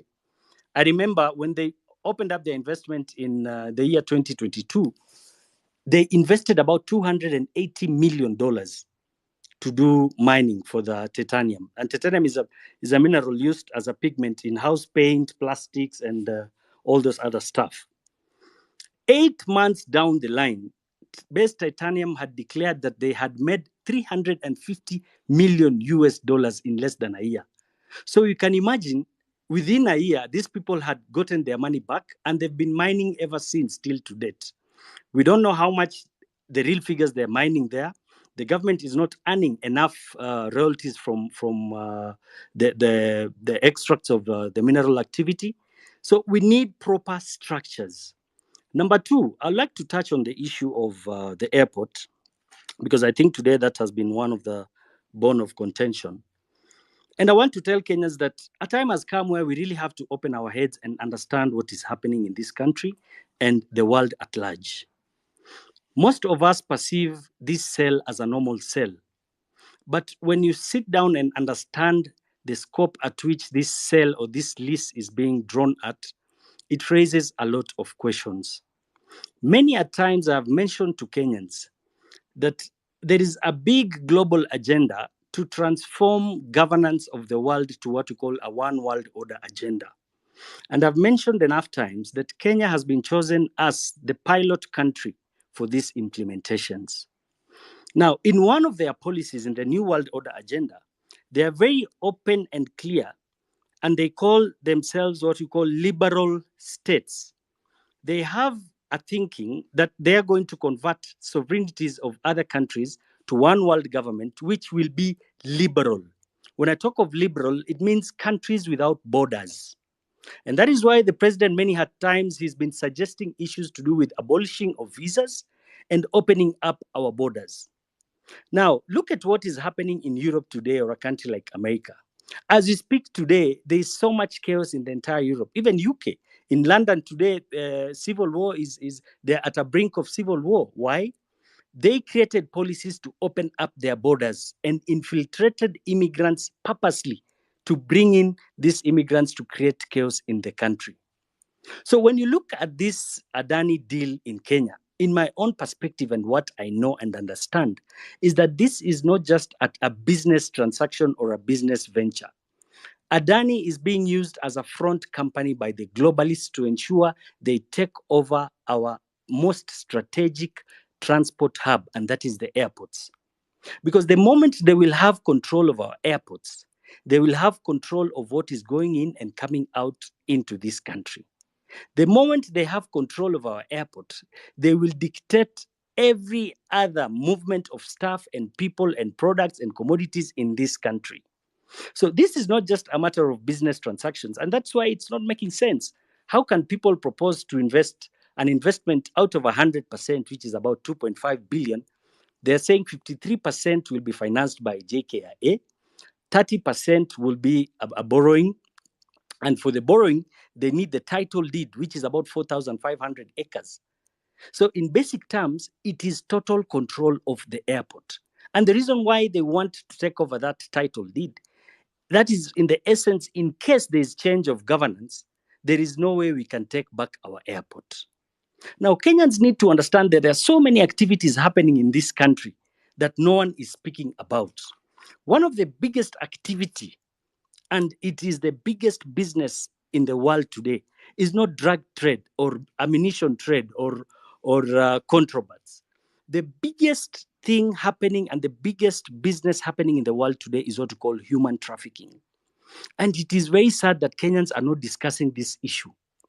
Today, as we speak, Kenya has been named as a conduit of child trafficking, a destination, and a source of child trafficking. Human trafficking is done for various purposes. Number one, for what you call forced labor, or basically labor. There's what you call sex exploitation. Number three is what you call adrenochrome. I don't know if some of you understand what adrenochrome is. Adrenochrome is a chemical compound produced by oxidation of adrenaline. Now, scientifically, it's been proven today that adrenochrome from young children have stem cells that reverse what you call aging. And that is why we've been seeing so many cases of children being abducted in this country. Many a times, every week in the news, you'll see news of children being abducted or being intercepted in the process of trafficking. But no one is speaking about these issues. So I want Kenyans to understand that the other factor of human trafficking is what you call organ transplant. Today, as we speak, Kenyans, I want to let you know that organ transplant and trafficking business is one of the biggest businesses in the world today. A simple organ like a liver will go between 150 to 550,000 euros. So that's about 60 million. A normal functional kidney will go up to about 27 million shillings. Talk of an organ like the eye cornea. Eye cornea will go up to about 2 million shillings. The lungs, a pair will go up to about 22, 23 million shillings. A normal functional heart will go up to about 33 million shillings. So we should not just look at issues and be personal. We need to cascade down the roots and understand the reasons why these people are so much interested in taking over this airport. Remember, they're saying they will ensure they do a complete overhaul of all the workers at JKIA. The main reason why they want to bring in their people, as Paulo Kimani had said, that is definitely to ensure that there is secrecy and there's total control of the activities they're going to do there. So Kenyans, I want you to go read about human trafficking. Mr. Steve, This is Mr. the Steve, biggest problem. Yes. Mr. Steve, Yes. I'm not trying to throw you under the bus. I think you are deviating kidogo from the main topic I asked you. But here's another question I have for you. Yes. Yes. Username, I'll not mention his username, but he's saying, Uyo Steve Kabogo, Uyo Steve Mbogo. The guy is in mineral deals in Kenya and the dirty deals. Anajua kila kitu, he himself has been doing dirty deals, even killing people because gold is. The guy even doesn't pay electricity, power, anasumbua. Just ask him direct about this question and the dirty deals he does. Hide ID. That's the question. So I think that is a nonsensical question to ask me, and the fact that it is a hidden ID.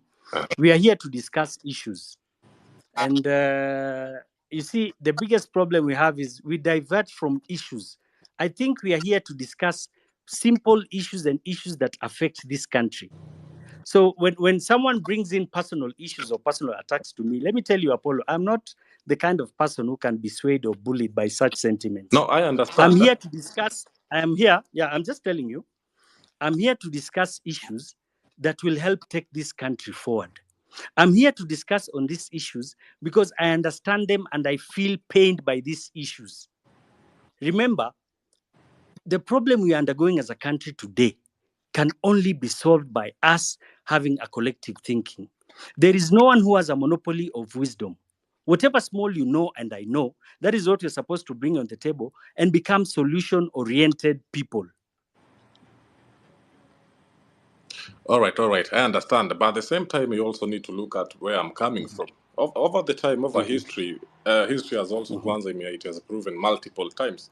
I don't have to be, I want to make sure if we are in this, we're in this together. I want to make sure we're on the same page. I don't want us to have to be in a situation where, over the times I've seen, after the aftermath of this freedom fighting, the aftermath is usually now the people who now have you ever read this book called Kidagaa Kimemwozea? It's a book by Ken Walibora. Now when these people fight for freedom, wanapigania uhuru, the aftermath is actually the people now, they have decided to that these are the guys we see fit for this job. These guys come back and bite them in the ass real bad.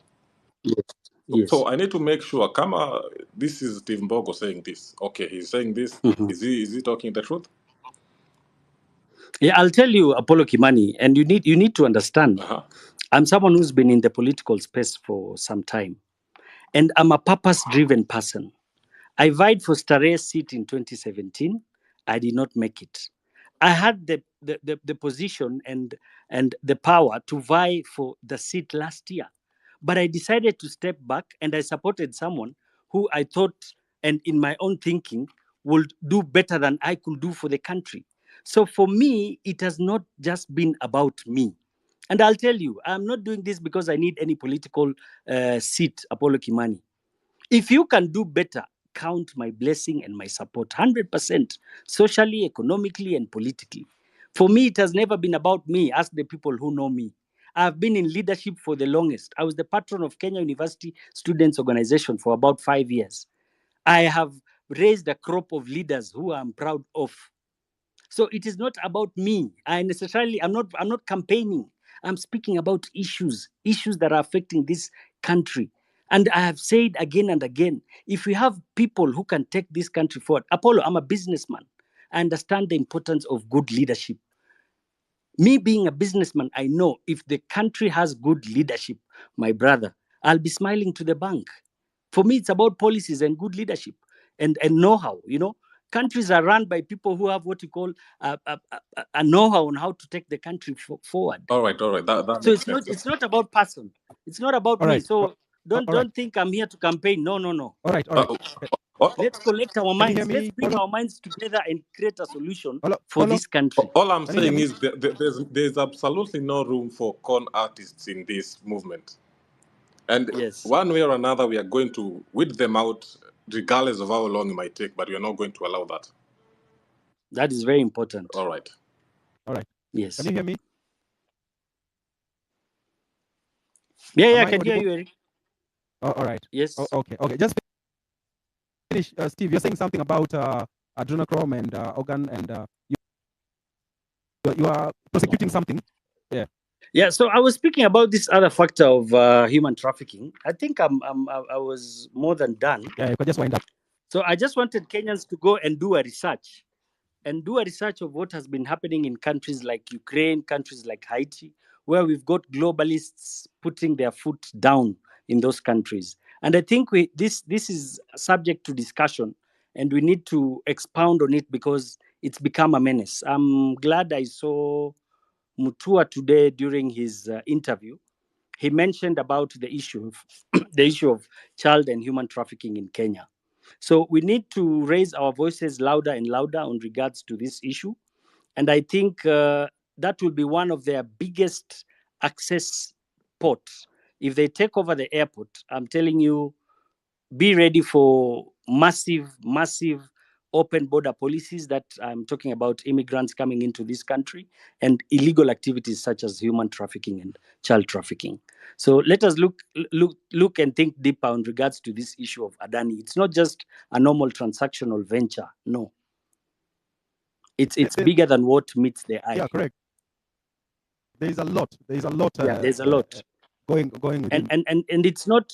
It's remember. Sorry, before I wrap up, I want you to remember that the president himself had suggested a number of times that there are plans to sell what to call state corporations. And I've repeated again and again, and I asked a simple question. We want the government to be open enough and tell us the guarantees that have been signed against what you call these debts we are taking. Because when you look at similar countries, we are seeing that, for example, countries like Ukraine, where these globalists have turned them to their playground, a majority of these debts from these Bretton Woods institutions are signed against state corporations and what you call agricultural land. So maybe, and I see, the sale of the airport is just an entry point to the idea of selling what you call state corporations, because there's no difference between the leasing and the selling. Thank you. Thank you. Thank you very much, Steve. And always, the information you give us, of course, is very important. Plus the GMO, the mosquito ones. Maybe that one we'll be talking later. There is a young man here from high school who is called Bivon. Bivon, habari yako?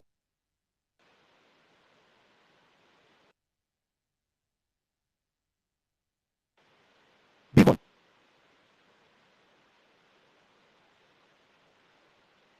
Bivon.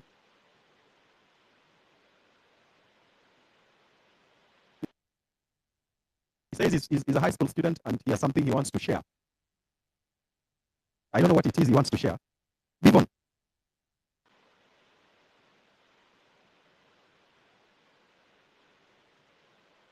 Bivon, you have the mic. Can you say what you want to say?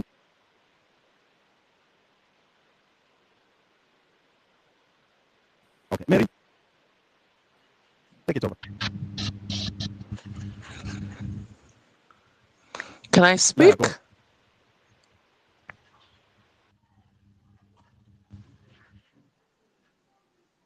yes, Mary.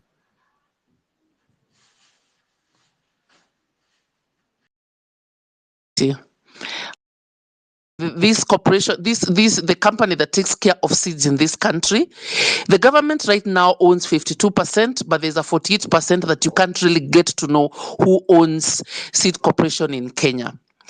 There is, we need to look at food security keenly.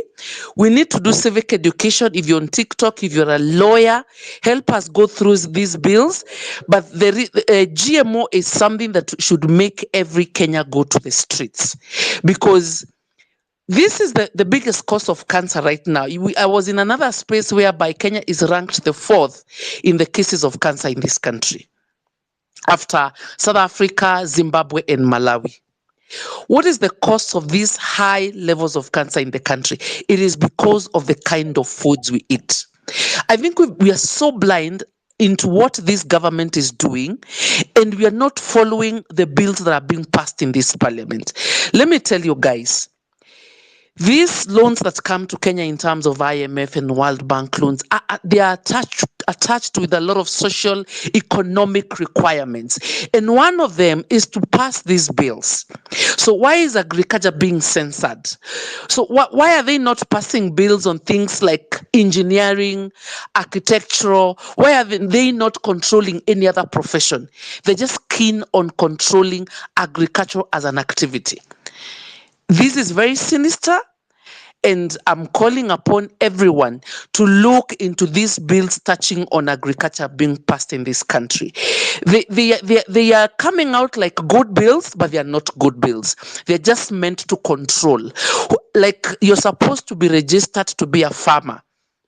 You're supposed to have a certificate to be a farmer. Where the hell do they get these bills from? We've been farming all the years. So now we need a certificate. Look at the penalties attached to people who practice agriculture without being registered. Where is this government taking us? Guys, let's look at issues of food sovereignty and food security in this country, because I think this is literally treason that is being committed against Kenyans. Thank you.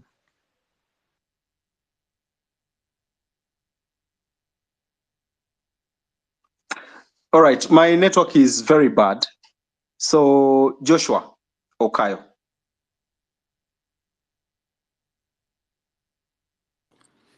Hi, can you hear me? Kindly confirm. Yeah, we can hear you. We can hear you. Just go on. Thank you. My name is Joshua Okayo, and I think I was called to this space because of what I've been doing in the past 2 weeks. Number one, I must say that I'm a sad man today because of the number of bodies, lifeless bodies that have been discovered, and it's so painful. It actually reminded me of when I was abducted, and I thought about it. Probably I would have been part of that statistics today. It's really painful, very painful, and something has to be done. And that's why I'm going to start with a Bible verse I wrote today. And the verse is Joshua chapter 1, verse 9. The Bible says, let me just find it, sorry. All right, Joshua chapter 1, verse 9. It says,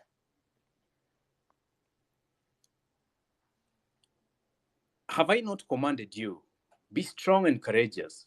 Do not be terrified. Do not be discouraged. For the Lord your God will be with you wherever you go. That is Joshua 1:9. Thank you. I also want to follow that with a quote from Martin Luther King that protest is the language of the unheard. Friends, over the past 2 weeks, I realized that we have been having conversations on Twitter, on X Spaces, sorry. We've been having conversations everywhere in meetings. But then there's a group of people that we've left behind. There's a group of people that does not have, someone that does not have a phone. Or this group, they do not have phones or smartphones for that matter. These are people who never get to see what's happening in the spaces. And at some point, especially when we were heading towards the Occupy JKIA, the media did not effectively report, or rather really help us to amplify what we needed to amplify at that time. And that means there are people who did not get information because probably they depend on radios or they depend on TVs, but then at that point it was not amplified as such. So that is a number that we lost just because we never reached out to them effectively. That is why I decided to go down on the ground. I said it is important that everyone gets to know what we are doing and what we are up to. Someone mentioned here before that these people these people have the information. I want to affirm that by saying that people have an idea of what is happening. People have an idea of really what the Gen Zs, as we say, the movement is doing. But they want a reason to be part of it. They want a reason to, some people want a reason to go to the streets. Some people are not just they just don't go with the waves. They want someone to speak to them, and they want to understand 1, 2, 3 things to be cleared here and there before they can get themselves up to go to the streets and to fight for what is rightfully theirs. And I'm telling you, really, on civic education, and especially the groundwork, a robust and effective civic education is that which is, in addition to the immense knowledge that probably you and I have, a deep understanding of those issues, the kindness with which you communicate, and probably humility, there needs to be a touch of audacious creativity and madness. You have to be a little bit mad for you to succeed in addressing and communicating the issues that we are taking to the ground. Because, take for example, the day I was traveling and I was in let me just say, a coach bus, and I decided of the 52, is it 50, 40, I think 45 passengers, I was the only one who stood up and said, I want to speak to these people. And I took about 7 minutes speaking to the people as to what is happening in the country and telling them about Nane Nane. Of these 45 people, only one person was against what I was saying. But this person was not against what I was saying because really he's supporting the government. This person was against going to the streets because he's a guy whose brother had been killed in the protests. He was so angry. He was hurt. He was in pain. At this time, he was traveling from home, going back to Nairobi after the burial. The lesson learned from that point is that even as we take message home, even as we take message to the ground level, we need to understand that there are people who lost their people. And much as they may have enough courage to come back to the streets, they have to be recognized and they have to be told pole before we start anything. From that point to date, any day, anytime I get to speak to people, I have to first of all tell people pole for those who probably who are part of a crowd I'm addressing, and they've lost 1 or 2 of their people. That is one thing I learned. Another thing I learned is yesterday. Yesterday I was in Nairobi CBD. I was speaking to a group of people, and I realized that these people actually have knowledge, and people are discussing on the ground what is happening, the Adani group, JKA, and all stuff. But someone just wants to be told how it is affecting them in person, as an individual. How does it affect me? At the same time, we have people who've been sent by this rogue government to come and try to intercept our ideas. And when you try to communicate these issues with people, there are people who are also trying to make noise and trying in the background and trying to discourage you from speaking what is right, what you should be speaking about. So these are some of the things that require madness for you to be able to speak in the midst of people who are shouting at the background, and people who are actually ready to fight you, people who have been probably some have been paid, some are in contracts, and who want to come forth and just disorganize organized crowds. It requires a little bit of madness for you to stand in a bus or a matatu. The other day I was in a matatu from town to another place I won't say, and these people actually demanded for the music to be switched off so that they can listen to what I was saying. It really tells you that the ground understands what we are doing. It people just need a reason. People just need to be whipped. People just need to be told that, look, it is time. We need to build the rage. We need to make it the conversation. We have had all the ideas. We have had things about punitive laws. We've heard about the issue that are affecting Kenyans. I can speak about so many issues. University fees. I can talk about the university I went to, University of Nairobi. I paid 26,000 every year. Right now they are paying, I don't know, in hundreds of thousands every year, academic year. I paid only 5,400 for accommodation. Right now they are paying, I think, 39 or so thousands every year. I mean, every semester. We can talk about the acts and everything. We can talk about the carbon credits and people adopting forests, Rachel Ruto adopting forests, and we know what is behind that really. We can talk about the livestock bill and the punishment for any offense committed within that act. 500,000 Kenya shillings or 1 year in prison. I mean, for a normal Kenyan. You understand? Really, these are the things we need to tell people. These are the things we need to communicate even as we do groundwork. Now, ways of doing civic education are so many. Me, I've done matatus and buses and markets. I've done border shades. It is upon us. It behooves us to now all go out and not just concentrate on X spaces, but actually go to the common mwananchi at the lowest level, who is seated in a market somewhere in Uyoma with fish and mboga selling. Talk to them, understand first where they're coming from, understand really what they've had already. Because again, you need to know what they've had. You might be going and imposing your ideas on them, and there's something they've had before. So get to know what they've had before. Then after that, now build on that conversation. Let us go to markets. Let us go to border shades. Let us go to churches. Actually, you go to churches, talk to the priest or anyone in charge before. Let them know that this is my agenda. This is what we are doing. We have only 4 or 3 days left to have the biggest protest day in Kenya.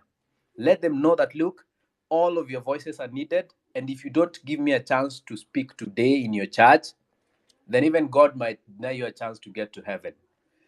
Let us go to bonding and team building activities. Those who are going to have team building activities between today and Wednesday, let us go to those spaces. Mobilize people, parties and ceremonies. Kuna watu wako parties leo usiku. Let us get to them. Let us get to I know quite a number of universities are closed right now, but this is a war that is not ending today. So even as we proceed with the war, coming September, October, let us get to universities and colleges, because I have a very credible information that there are certain university leaders or student leaders who are paid to mobilize people to have event on the day you are supposed to go to JKIA, so that these students are more consumed in their events, that they don't get a time to come for the protest. So this government is using any way to try to thwart our energies, to thwart our efforts. And this is the time that we must rise up, everybody and anybody, to speak against impunity. Let us go to TikTok. I have actually recently decided to know how to use TikTok pretty well, because I realized so many Kenyans are following stuff on TikTok, and you can see the feedback. The feedback is that, look, we are behind you. Let us do it together. Let us go all out and convince our brothers and sisters that this war is for every Kenyan. And one thing that the people of Kenya don't really resonate with is the fact that we are making this war to be a war of Gen Zs only. Let us say this is a war of Kenyans. Yes, the revolution was started by Gen Zs.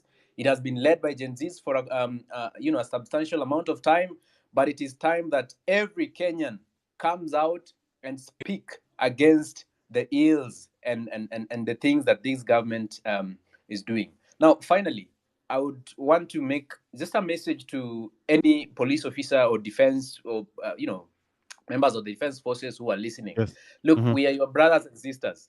Mm-hmm. And we are not against you. We are fighting for something that is going to benefit everyone, including you. We are your brothers and sisters. You are our fathers. You are, everything. Please, you've seen what have been done in other countries. Come together. Let us join hands and let us speak to the truth. For our religious leaders, especially Supkem of today, said that we should suspend, or rather we should halt the Thursday protests. I want to tell them we are not halting. We are going forth and marching to occupy what is ours. So the religious leaders, those who have not spoken, please come out, be on the right side of history, and make it known that you want a better Kenya. Make it known that at some point in 2024, you supported the people of Kenya against an illegal government. Finally, and very final, this is a just cause. I normally say when the cause is just, conquer we must. Let's go forth and conquer, ladies and gentlemen. Thank you. Nane Nane, tunakutana. Nane Nane. Thank you very much, Joshua. Thank you for your submission about civic education, a very important ingredient in any form of revolution of the mind, revolution of the politics of that country. Civic education, political education. That's what we have been missing here on this app. Of course, there are people who have been teaching us and sharing with us, but I know that is something that is going on even right now offline and in other apps like WhatsApp and TikTok. Thank you very much. Bivon, the student. I'm giving you 1 minute. Thank you. Good evening, everyone. My name is Bivon. I want to make my submissions. Actually, I'm not talking about maybe some of you are talking about maybe civil education, some of you are talking about food security, but mine is just mobilization. As a high schooler, I want to tell you that Nane Nane, we will be there. We've seen things on social media. Some people saying that the government is worried. Some of us will join. Not some of us, actually. We will be there because the government has messed up our lives, not only the lives of the comrades. Let not the song be that the comrades are the ones who will be in the demonstrations. We will be there as high schoolers. As a person, I've taken that responsibility to mobilize my fellow students, my fellow age mates, my fellow schoolmates. I've taken a responsibility, and I'm sorry to say this. Sorry to the teachers who are listening to this. Sorry to the parents, but we have to face this thing. We cannot continue fearing. If we fear, we will not achieve. And if we quit this, we will not achieve what we want. Because one philosopher once said, quitters never win and winners never quit. So we cannot quit. We are almost there. Let's not celebrate of these small things we've achieved. We've achieved the maybe we've achieved going to parliament. That is a small thing, very small indeed. So we should not be celebrating that at least Gen Z has achieved. No, we've not achieved. Our agenda is that Zakayo must step down. That is it. And some of us in this space might be asking ourselves, why are these students demonstrating? They don't have maybe mere reasons. We have the reasons. Some of us are here on social media. Some majority of the students are here. We follow Cyprian. We follow Cornelius Rono. We follow these people. They educate us. We know what is happening in the country. It is not that we don't know what is happening in the country. We know. We follow you bloggers. You tell us this and this is supposed to happen. This and this was supposed to happen and it never happened. It is supposed to be like this. That is why we will be in the streets full force, young as we are, to fight for our nation. Because if we don't fight, who will fight for us? The comrades will fight, yes. They achieve their own. Maybe we have to be there. We tell the president, Mr. President, because of the fall of the Finance Bill 2024, you said scholarships will get 16.9 billion cut off. The secondary schools capitation will get 18 billion cut off. The TVET capitation 4.5 billion, where we are heading to. The HELB 10 billion. What is that? We know what is happening. In school, we are given pocket money. But that pocket money doesn't help us because when we were maybe in class 8 or Form 1, it used at least to satisfy us. But now, bread is at 70 at school. Bread is at 70. You are given 2,000. How long is that pocket money going to last? We are facing the music more than the comrades because the parents are suffering. We used to call our parents back home. Hello, mom, you know what? It's a weekend in Asina Pesa. The parent sends you 200, 500, 1,000. But now you call a parent. The parent tells you, unajua, the loans I have zimechukua pesa yote. Hizi vitu nanunua hapa kwa nyumba, you understand. Wewe unajua mahali maisha imefika. Even the teachers in school tell us, wanatuambia huko maisha nje imekuwa ngumu. So we have the pain. We have felt the pain. So I want to tell you guys that Nane Nane, don't be shocked if you see us having our own t-shirt, because I've come up with my own groups, my Telegram groups. I have Telegram groups for only students that we discuss on how we are going to come out so that we can tell this Zakayo, you know what? We are also touched. This must happen. We will be having our printed t-shirts telling Zakayo as a student, we are tired of hearing that the president, William Ruto, who is William Ruto? In fact, he's not even supposed to be called the president right away. He's just a mere person. It's only time and him which are separating the seat, time and him. So what we should do is not fear. And I want to say this without fear of contradiction that I, as a person, nitakuwa mbele. I've been the front line, fearing nothing. If I die, anyway, death is there. The Bible says, hili siku ya kufa ni bora kuliko siku ya kuzaliwa. So why should I celebrate a birthday, a mere birthday, yenye nimeshindwa kununua keki? I will die for this country and the country be liberated. Country itakuwa sawa. People will be living their lives. This dictatorship must end. We cannot be dictated now. We can't be dictated with educated fools. Yani, I wonder. It's like now, this government is playing with our minds. Now, let's take an example of Manchester United as a team.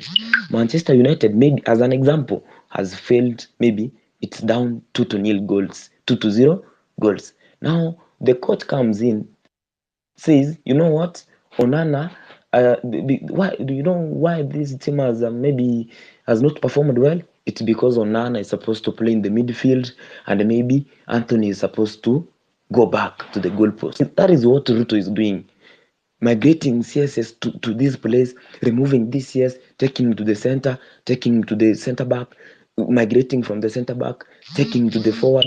They will do nothing. That is playing with our minds, mind games that we are in fact out of. We can't be dictated with this just a mere person trying to play with our minds. At sasa nimevunja cabinet. I will maybe tell this, I will say this. No, I want to tell you, because of time, we will be there. Yes. Let's not fear. Thank you. All right. Thank you very much. Thank you very much. All right. Edgar, you can go on. I can see Julie. I can see Simon. Go on, Edgar. Oh, okay. Thank you so much, Amerix. I hope I'm being heard. I actually dropped as a co-host. I've been having connectivity issues, and the space has been reported severally. So I also understand. So I'm going to continue giving people a chance, even though I'm not a co-host, but I'm going to give the people that have the mic a chance to talk, at least for 2 minutes, because this citizen assembly is about you guys. It's not about Amerix, it's not about Cyprian Nyakundi, or it's not about Edgar. We must have these conversations, no matter how uncomfortable it feels to have the conversations, because at the end of the day, we do not have any Kenya. We have this one Kenya, and we must protect it at all costs. So Julie, hi, how are you? You have the mic. Good evening, everyone. How are you? Can you hear me?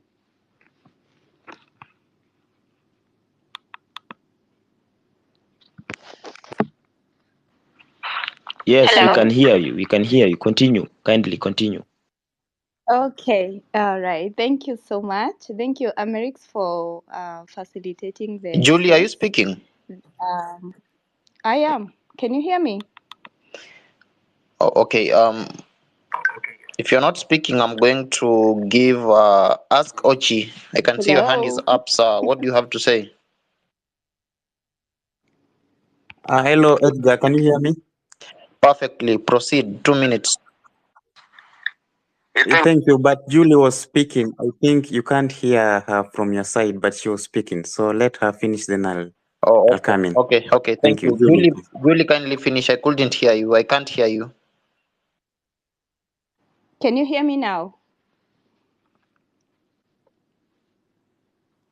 Okay, I will continue. Thank you, Amerix. Thank you to every Kenyan saying enough is enough. I have to say that a lot is riding on this movement, and I think there is so many people out there who are looking up to us Kenyans, what we are doing right now, demanding for what is rightfully ours. We are not asking for too much. We are not asking for anything extra other than that what we deserve, which is a better Kenya, with the leaders who know what they are doing, because currently is like the current leadership is blind or something, or tone deaf, because they are not listening, they are not answering our questions, they are not giving us way forward, which is really sad. I feel like our current leadership, they had perfect opportunity to rise up to the occasion, to give us direction, but the whole thing has been turned into us versus them, and this can only continue for so long. So I would say Nane Nane. And also I had these questions. Maybe people here on the space can help me, with ideas on how can we call for accountability, to given what you know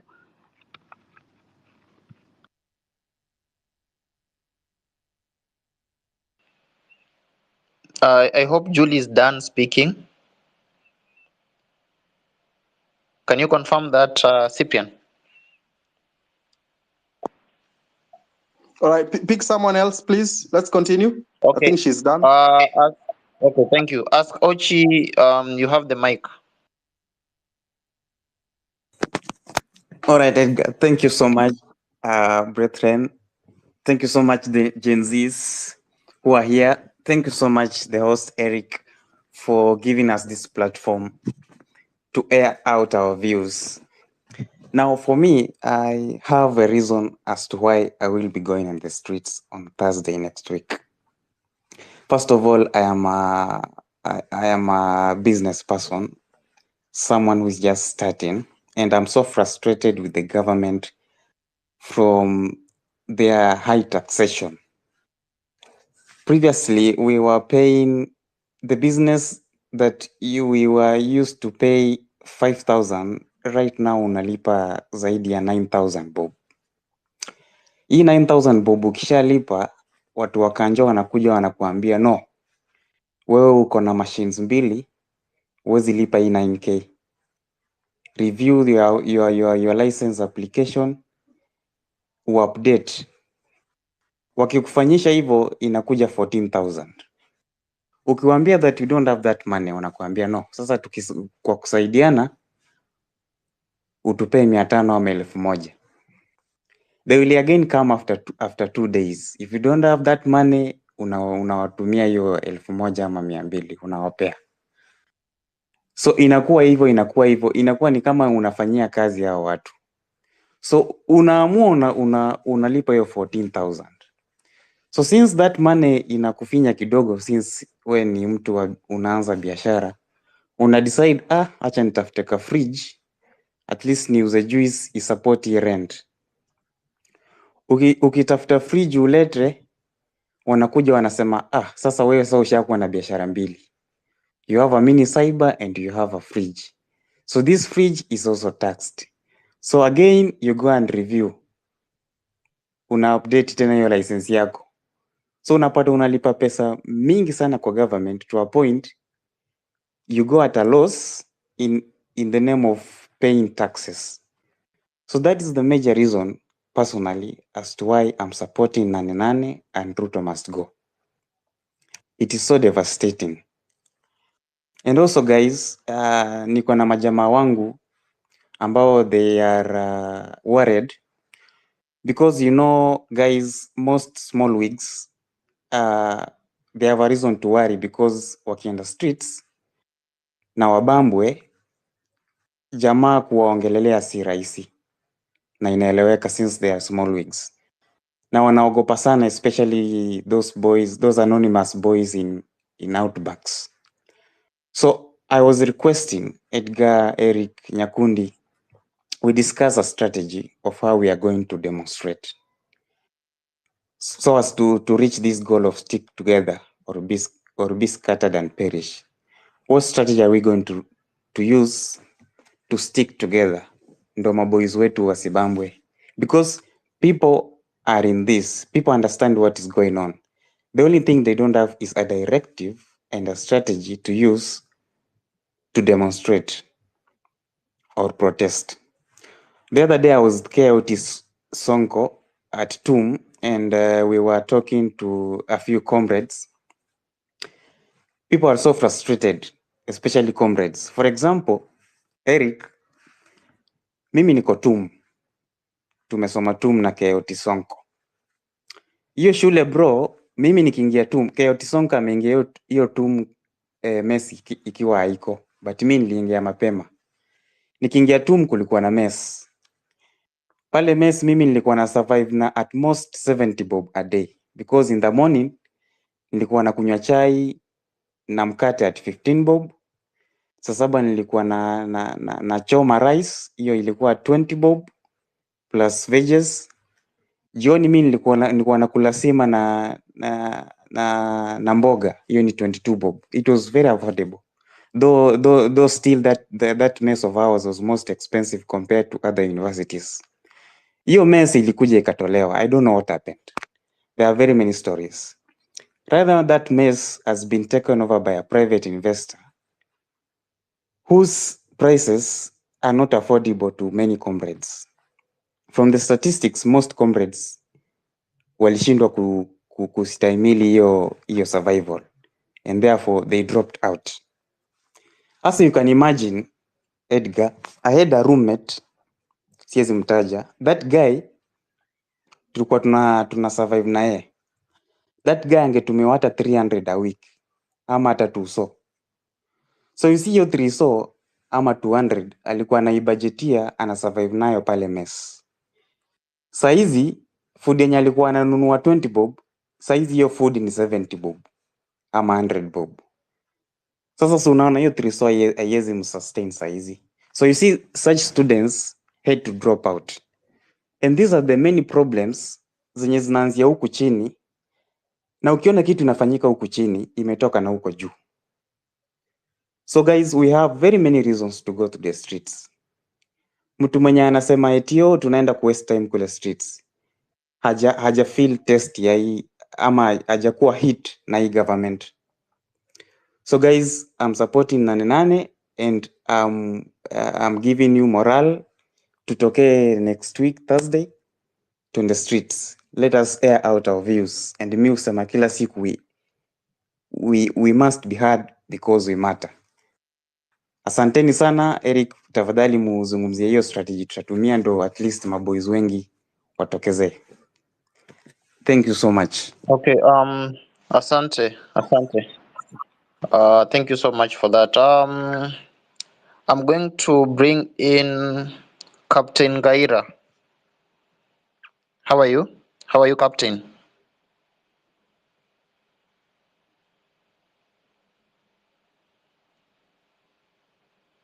Okay, if he's not there, I'm going to let Deborah Akello speak. Good evening, how are you? I'm good. How are you guys doing? We're fine. You have the mic, 2 minutes kindly. Thank you. So, yes, I've been listening and thank you for giving me the mic. And the topic today is stick together or be scattered and perish. So, what are the other ways of this movement sticking together? I've heard people talk about civic education, and I want to give a shout out to Morara Kebaso. He's been giving very good videos in terms of civic education, and those videos are going viral. Why are we going on the street on the 8th? So, other ways that we can also do civic education is what is it that somebody can do in the comfort of their own home to show that they are dissatisfied with this government? I was of the opinion that if we say from 12 o'clock to 1 o'clock every day, We should be making noise, banging sufurias. If you're in the house, just go outside with your sufurias, just bang them and tell this government we are hungry, we don't have food. For 1 hour, there's noise all over the country. Then we stop. And then those who are driving, if you're driving on the street from 12 o'clock to 1 o'clock, you are just hooting your horn continuously. You just hoot your horn continuously in the comfort of your own car. We just make noise all over. Is it Kisumu, Nairobi? We know from 12 to 1, ni kupiga honi. Tunapiga tu honi, kelele, kelele, kelele. You know, that one somebody can do in the comfort of their car while they're driving. And then again at night, from 8 if we said from 7 p.m. to 8 p.m., tunapiga tu kelele. Kama una drive, kama uko kwa nyumba, just get sufuria na mwiko. Piga tu. Yani, noise, all over noise, to show this government we are dissatisfied. So these are some of the ways that people can participate in this protest, if not just going on the street. What can somebody do in the middle, in the comfort of their home? All you do, toka tu kwa dirisha, ama utoke nje kwa mtaa, kwa raunda, mnapiga tu kelele. So that is what I think we need to do. We need to tell people in our neighborhood, why are you dissatisfied with this government? And if you're dissatisfied, what can you do? Kama uko kwa market, mpige tu kelele. Just make noise. For 1 hour, you stop. Then again, jioni, mnapiga kelele for 1 hour, you stop. This can be done continuously every day, even without demonstrating kungoja Nane Nane. We can start these things and continuous tuendelee. Ndio wajue, yes, tumenyamaza, but we are not satisfied. I think that can really send shockwaves to this government. Thank you. Okay, thank you so much for that and for your contribution. So I'm going to bring in Wakili. Her name is Achieng Ochieng. She has wanted to speak about the issue on IBC. I think she's preparing something together with Mukenya Daima, if I'm not wrong. So, Madam Wakili, kindly, if you could keep it to 2 minutes, kindly. Hi, Edgar. Thank you. I'm Dana Chieng Wakili, and I'm just here to speak on IBC. And the point I want to touch on, or my points on today on IBC, will be about the selection panel that is currently underway. Just to bring you guys up to speed, some of you might not know, but there's a court order by Kalonzo Musyoka and the Wiper Party to stall the process of having the selection panel.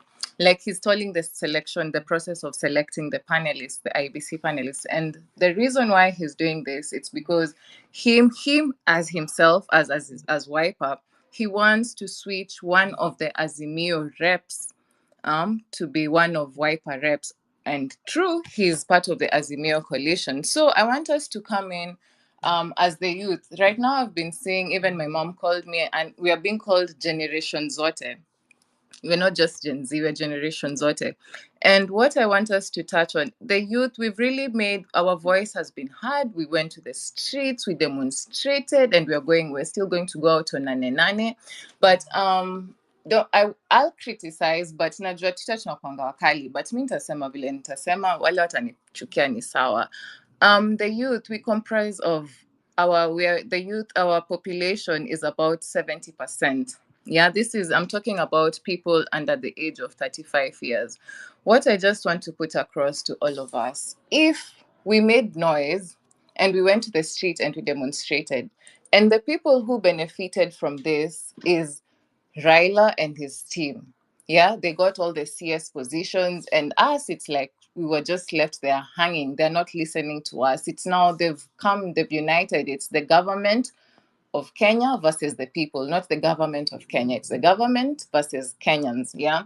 So my point is, if we have a very strong voice, but we need to sit at the table, or we need to have people at the table where critical decision making is being made, because there's no way that we can trust. We are saying, okay, there's selection, there's There's LSK, there's the parties, there's ISPAC and everything. There's no way we are still going to allow these same people that we have no trust on to have our best interest at heart. What am I saying? All I'm just trying to say right now, there's a petition that's being tabled in Parliament. Hopefully tomorrow we are working on it.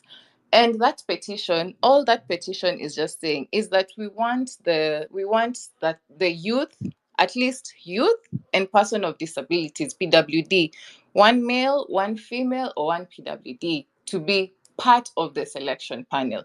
And I feel like this is important because if we have somebody who is there in the table where these tumbocrats are going to make decisions that are going to influence our lives, because I've been in this space and we are tired, there's hopelessness, but we're still fighting. And especially that the numbers of 247, nilisikia namba nikasikia chizi. Nikikumbuka media says the media was reporting 60. And I'm like, why was the media reporting 60? I don't know, 50 for the longest time, ikafika 61, ikastall hapo. And yet, the number right now is at 247. And me, the way I know, if the number is at 247, that number has been trimmed down. If the number has been trimmed down, it means there are more people and they're still trying to cover up. And Ruto is a strategist. Tulikuwa tumemaliza, and he went and purposefully picked Raila because he knew Raila has a say. There are people who Raila will say jump and they'll ask how high.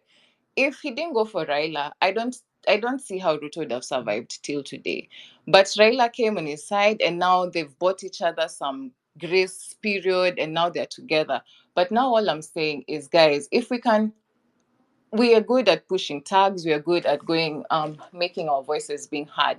But I don't see how our voices will end up being heard, because our one voice is one kura.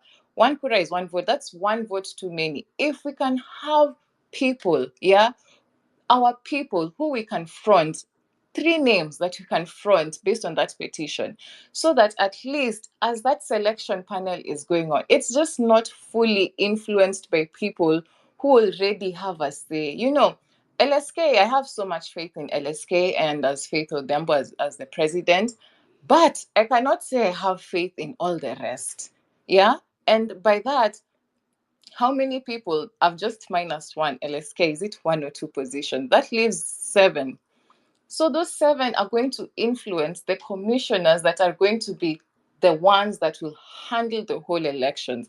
So my plea is this. This is just the plea that I have, and even that's the petition that's being tabled has the same plea. If we could get our own people to be part of that selection panel, because we are 70% of the population. Our voice needs to be heard, and our representation, we are a movement, but this representation, we need now people to represent our voices in the tables where these people are making decisions that affect us, because at the end of the day, the decisions that they make, they will affect the common Mwananchi. They're making decisions for the common Mwananchi, but if they don't have the interests of the common Mwananchi at hand, bado tutachezwa. And Ruto is a strategist. He gave me an IBC tayari. Anaicheza, ni vile tu hatuoni. We're good, we're planning here, Nane Nane, that is good. But what I'd want even going forward is we need to strategize. We need to be beating Ruto at his own game. Haezi kakuwa na to clap all the time. Right now, if we could get people to the IBC selection panel, I feel like our voices will start having, they'll be looking at that panel and then they see those 3 youths wako, they feel the presence of the Gen Z. But wakiwa kwa hizo room peke yao, si tuna rely, maybe at times they'll have closed door meetings. You don't know Ruto is sending who with who na bahasha gani, Mr. Bahasha na bahasha zake kubwa. All this is influence, and this influence is going to the topmost thing, the IBC. This is our bet, guys, because just imagine the rage that you're feeling right now. And we're in 2024. 2027, imagine wakituibia kura. Haitakuwa kitu poa. All right. So the selection panel, guys, if we can push to have people, the petition will be there tomorrow in Parliament. All right. And if it can work, it will be really good. That's all I had to say. Thank you very much. Edgar, please ensure that speakers are not going beyond time so that everyone can speak. What was his name at yours? Mimi ni small wig, I'm what? No, everyone should speak whatever they want to say, as long as it is building towards whatever objective you want to achieve. 2 minutes maximum, and then you give someone else the mic. And if someone spoke last week, don't give them the mic. Okay, thank you so much. Asante Achieng. So I'll move to Nick.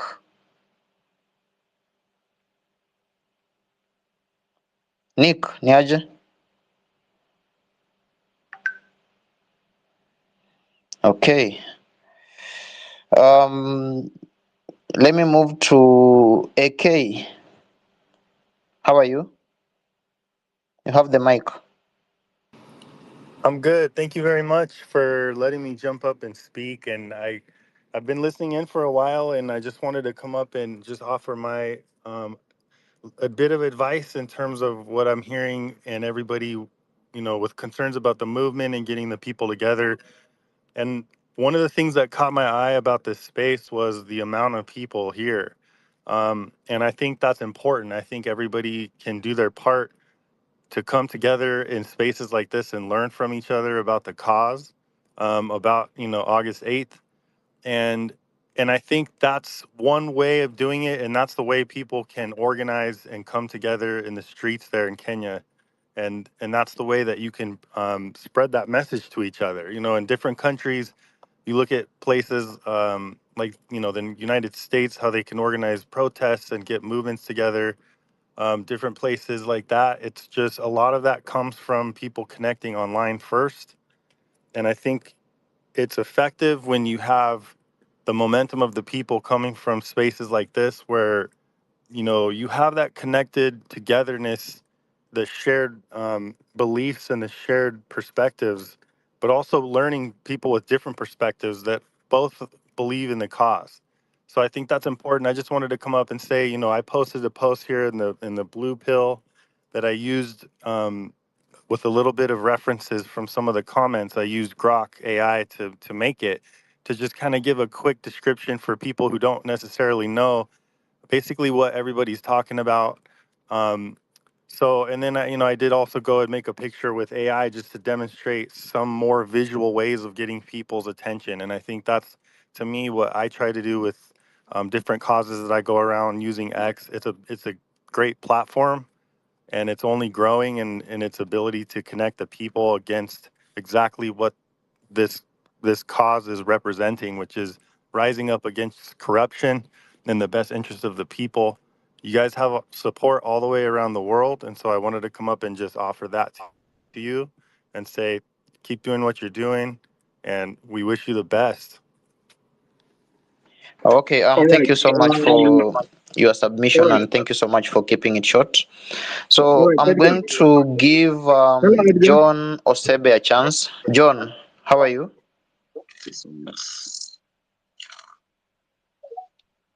John?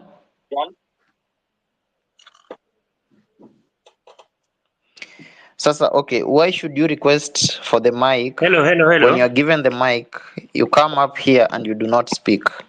John, can you hear me? Hello, sir. I can hear you. Hello, Okay, Edgar. I'll move Edgar, can you hear me? to Keoti Sonko. Edgar, can you hear me? Hello. Hello, Edgar, can you hear me? Keoti Sonko. Okay. Thank you so much, Edgar and Eric. Nachukua fursa hii kwanza kuwashukuru. The last week I was here but I was unable to speak. I don't know what was happening with my device, but today I'm here and I want to report to you guys that David Mugonyi of the CAK is currently meeting the editorial chiefs in the media sector and has already threatened them. So the editorial sector will face it rough because the advertorial chiefs have decided to sleep with the government. So guys, I'm giving you this information because currently the media, I mean the local media, the TV stations, the radio stations have already been compromised And there was a time they were even threatened that they shouldn't cover the protests. So that is what is happening. And of course, they have also barricaded the stops along the ways from 6th kutakuwa na ile msako. But still, we are not going to give up because we really want each and every person to come in CBD. Yeah. And our protests zitaanza at exactly 7 a.m. and they will not end. Ikifika saa 12 jioni, we are not going to end like what happened on 25th. We will still be in town. So guys, when you come in CBD, come prepared. Come with your charger. Come with your with your device ishakuwa charged.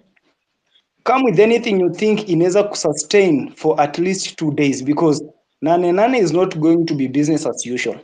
We have been crying here and there, but the government, they have not listened to us.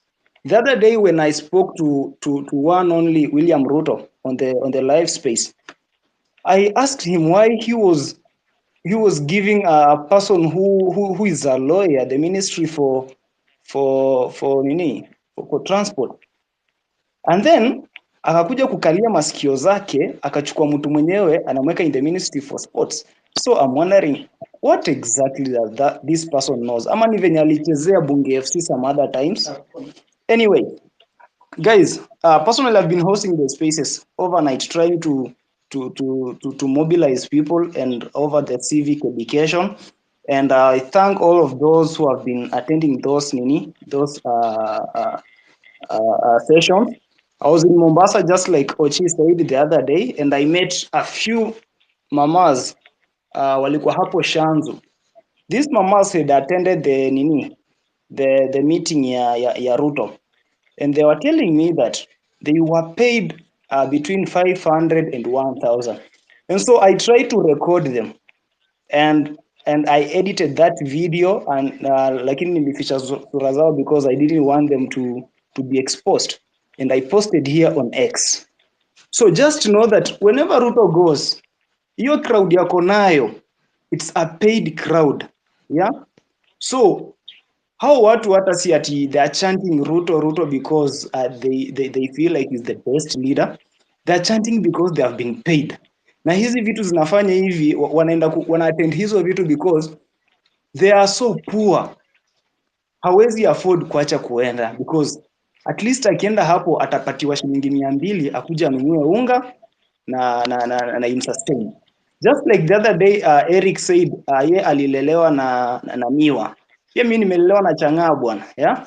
Na I don't want my children and my grandchildren to go through what I've gone through. Yeah? So we are asking people to come out in large numbers on Nane Nane. And those influencers who are here, especially wale socialites and celebrities, musicians, we are calling you mkuje pia nyinyi mu amplify this voice because sisi hapa ma small wigs peke yetu hatuwezi, and even the government is trying to divide us by promoting sijui the small wigs na big wigs, sijui big wigs our support small wigs. Yeah, so you find out that the TL is so messy, watu wanagombana left, right and center. So guys, I think we should end all those hizo mavita tumekuwa nazo hapa TL, and come we stick together, because if you are going to be scattered, then you are going to perish, just like Eric had said. So wale mko TikTok, Facebook, Twitter, here on X I mean, Telegram, Instagram, WhatsApp, usiwahi lala kama haujongelesha at least watu 10 kuambia tarehe 8 mwezi wa 8 tuko nje hadi masaa 8 za usiku wa manane. Anyway, thank you so much Edgar na Eric. Edgar. Hello, Edgar. Hello. Hello, can you hear us? Yes, Edgar. It's John Osebe. Can you hear me? Yes, I can hear you. Yeah, go on. 2 minutes. Yeah. Okay. First of all, I can say I'm a small wig, and my focus today was I wanted to talk about small wigs being abducted because they are complaining they are not getting attention when they are abducted. I think small wigs can just use the LSK contacts. Another way we can help these small wigs is we can dedicate a channel, yani one account on that day, on Thursday. If they can all tag maybe Cyprian or Eric, you just tag one person specifically for you to be heard and you can find help. Besides abductions of small wigs, I wanted to say on Thursday I will attend for the first time. I've been really amplifying online, retweets, likes. That's my part I've been playing a lot. But this Thursday, the only reason I'm turning up and the reason I'm angry with this government is you look at everything, the cost is increasing, but the services are not matching the cost. You can imagine an ID that was being given free. Now you have to pay and wait. It's not even waiting, beg for you to get your ID. Passports, we cannot even start to talk about that. I don't know if there is a service in government that is working. I don't know if there is a service you can just walk in an office of a government and you go home with the service you came to seek for without bribing or begging or just waiting without knowing whether you will get the service or not. It is just discouraging. And about jobs, if there is a pandemic right now, it's joblessness. We are just covering it very well. Thank you. Joblessness is a very serious issue. Thank you very much. Okay. Thank you. All right. Asante sana. I can see Edgar, are you there? Today the space, the network was a bit bad, and I'm thinking I'll be buying Starlink. Who is next? Mkenya Daima. Then we continue. Edgar, are you there? Mkenya Daima, go on.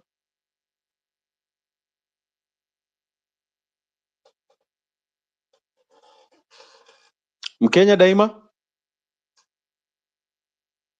Yes, can you be able to hear me? Yes. I'm here. Edgar. Yeah, go on, please. Okay, thank you. The reason why today I picked the mic is I wanted to highlight and say that this fight is in all fronts, and I sat down and I said I'm not going to be left behind in terms of taking part in different sectors. I took time to go through the NADCO report, and I've been working alongside Diana and other lawyers. And the reason why, what happened, the way you saw many politicians celebrating the NADCO report, it is because they have already stolen the future elections. When we are here fighting for how things should be done, they have already stolen the future election. And this is how they have been able to do it. When you go through the NADCO report, there are a few things that you're going to notice. One thing is they have given Azimio 2 slots. They have given Kenya Kwanza 2 slots. They have given the church a slot, the Muslims a slot, LSK a slot, and also they have given the accountants, certified accountants slots. So they are like 9 slots for the IBC selection panel. And the importance of this is that this IBC selection panel, it is the one that will choose the 70 commissioners. And the thing that I want us to know, I want everyone to know is we are not going to be left behind in terms of being on the table. That is one thing. And that is where they have been beating us. So I sat down and I said, I will not just be left behind. I'm going to go through the 520 pages of the NADCO report to make sure that I understand this report and also collaborate with other people. This is the first petition that will be presented to the parliament that I am part of. I don't care whether I'm a villager from Sekuru. For those who know me, I'm a villager from Sekuru and I've been mobilizing for Nane Nane from Sekuru. So I don't care about that aspect. Right now, I've realized that we are not going to take a back seat and say, oh, watatupangia. No, we are going to be part of those conversations. We are going to be on those tables whereby even when things go wrong, we clearly know that there is person for us. There are people who are telling me, Mkenya Daima, what if LSK, the church, and the rest of the people decide to choose a youth? No, these are things that we demand. Youths and people living with disabilities have always had a representation in every aspect of our country. Where is it that when we come to the critical issues of IBC selection panel that is responsible for how we select our leaders and everything, that the Kenyan youths have been left out? No. Next week, we are hopefully that we are going to have a petition that will ensure that we get 3 slots as youths, 2 slots, 1 female and male, and also people living with disabilities. So we are looking for petition that is going to amend the law from 9 slots to 12 slots, whereby we get a position. And we want it to be on the books. We want it to be on pen and paper that we youths, we have a position on IBC selection panel. There is no way you're going to tell me we are 70% of the people and we are not part of the conversation. So that is an issue that I wanted to highlight. And when you see me, while I'm pushing for Nane Nane, I'm still pushing for the restructuring of IBC. And also behind the scene, I'm also following what needs to be done and also collaborating with the rest of the guys, with the lawyers, to make sure that we have a petition that is going to amend the IBC law that makes sure that we have 12 slots and we have been considered. Hatutaki ikuwe ni kama favor. That is, we have already moved from that. We are going to determine how we are ruled in this country. We are 70% of the people, because remember, we are projected to be around 57 million and we constitute around 14 million voters. So we are not going to let on people make decisions for us, because when you look at that, Azimio and Kenya Kwanza, they are together. The church, it's no doubt they are in bed with the government. So 6 or 7 slots out of the 9 already, those people are in bed together. So we don't want them to steal future elections, because that is what they have done. That's why you saw all of them signing the NADCO report and they were very happy. So that is something that I've been highlighting, and you guys, you need to understand. I want you guys to see the impact that has when we are furthering the agenda of making sure that we define the Kenya we live in. Eric, Cyprian, and Edgar, thank you for the opportunity. That is the issue I've been highlighting. And behind the scene, I'm pushing for the petition. I think this is the first petition me as a villager I'll be part of, as a guy from Ukambani in Sekuru. And I'm urging you, when you see it, just support it. Thank you, because I'm pushing for us to make sure that we are part of the conversation. Thank you.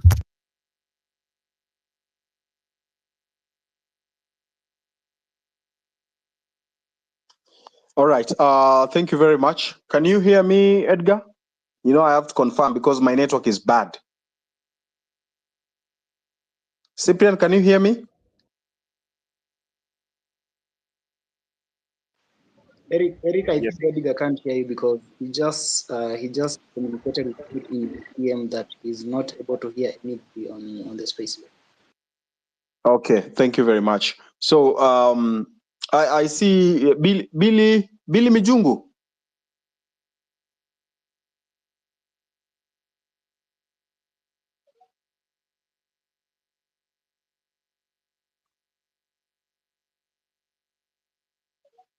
Ben Sirkal. Yeah. Yeah, thank you so much, Eric and Cyprian and Edgar, for giving me this chance. I will go very fast, and I have taken my time. Every evening after work, I go to Jivanji Gardens. I go to a town at the CBD, trying to enlighten our people and trying to get the feedbacks of what they're seeing and what should be done. And I've come to realize that it is true that we have a problem in Kenya. People can see the problem, But the challenge is that so many people do not understand the causes of this problem. We are only trying to deal with the symptoms. I think the problem is very, very deep because the executive wing of government is not working, the legislature is not working, the judiciary is not working. There is nothing that is working in this country. Even the families, the social fabric of a society is torn totally. And I have analyzed this problem because if you want to analyze a problem, then you first understand the problem, you try to get the evidences, and then come up with recommendations. And if you talk to so many people in the streets, they're saying that the recommendation we have is protests. And you see, if we look at protest, that's a political solution for a political problem. So we've decided to have a political solution, but the problem that we're having as ourselves is that we are not ready to get organized. Because in my opinion, the political class have organized themselves. The minority of them have now organized themselves, and they've divided us into groups. They're categorizing us into the rural areas and the urban areas. So they've realized that this protest is going to be strong in the urban areas, and now they're going to campaign and give goodies and lie to the people in the rural areas. So I think as we move forward, we need to understand that the politicians have gathered, and it is important, however much we are trying to avoid this problem, it is important that we understand that for us to have a political solution, we have to get organized. I know we don't trust each other. There's the problem we're having. There's a lot of mistrust, but you need to risk to trust some of us. And I think on way forward, the only way we can have a genuine solution, because we realize that we have the solutions and we're trying to tell these people who are in power to come up with solutions, but the content of their character cannot allow them. So I think it is important to identify a few of us so that when the IBC is formed, we need to take over the legislative wing of this government. We need to take over parliament by making sure that the 200 members of parliament who are already weak are replaced, so that if we have 200 members of parliament, then we can change so much in this country. We can change so much. So because the protests, they have the monopoly of violence. They have the monopoly of illegal and legal violence. Right now they're planning, yeah? Can I conclude? Yeah, wind up. Yeah, so my point is, I think we need to spread these protests. Let's organize protests in the 47 counties, in the 290 constituencies, in the 1,450 wards. As we prepare for an election, the moment the IBC is out, we need to kick out the 200 members of parliament so that we can take over the legislative wing of this government.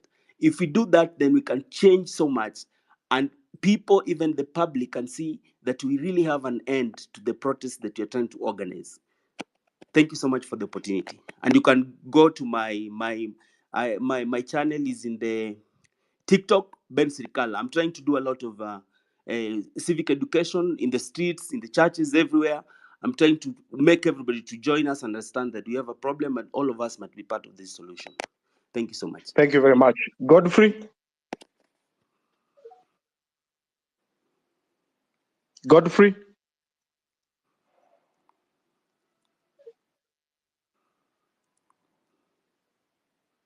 Shadi Oti?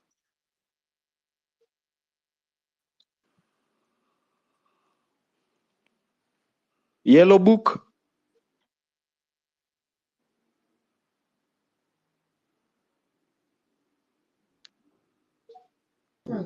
Hello guys, can you hear me?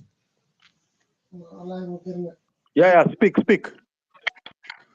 Okay, thank you very much for the opportunity. I'm just going to try to be as fast as possible just to air out my brain. So I'd like to thank the legal Achieng for clearing the glass for maybe something I wanted to mention before. Yellow Book, mute your mic. I'd like to say that every system has. Can you hear me? Am I breaking? Hello.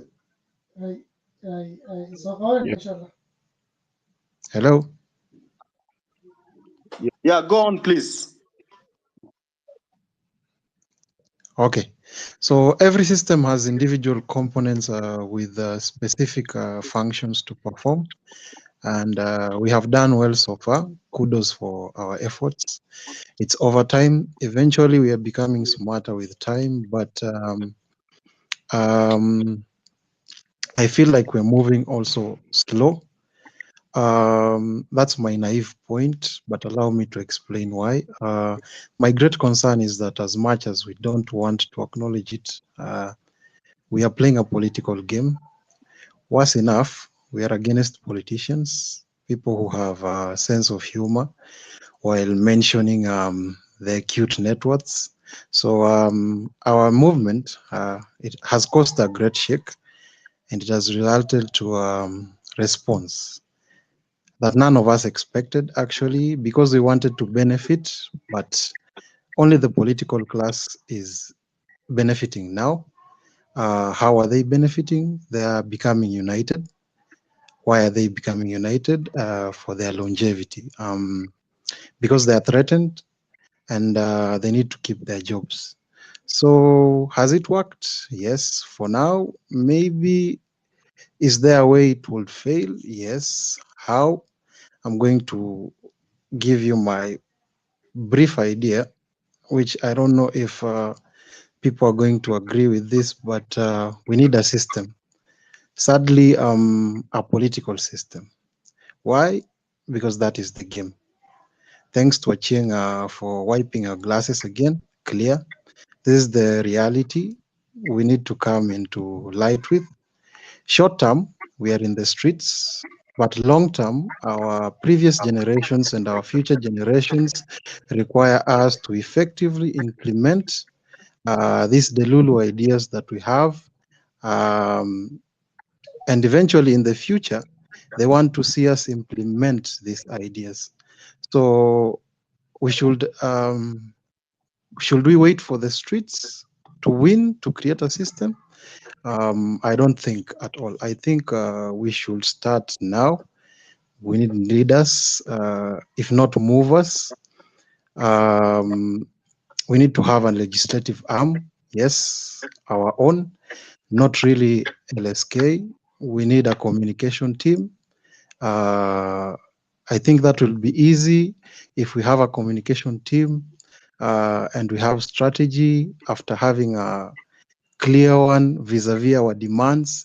I think it will be easy for us to make these people understand what we really want.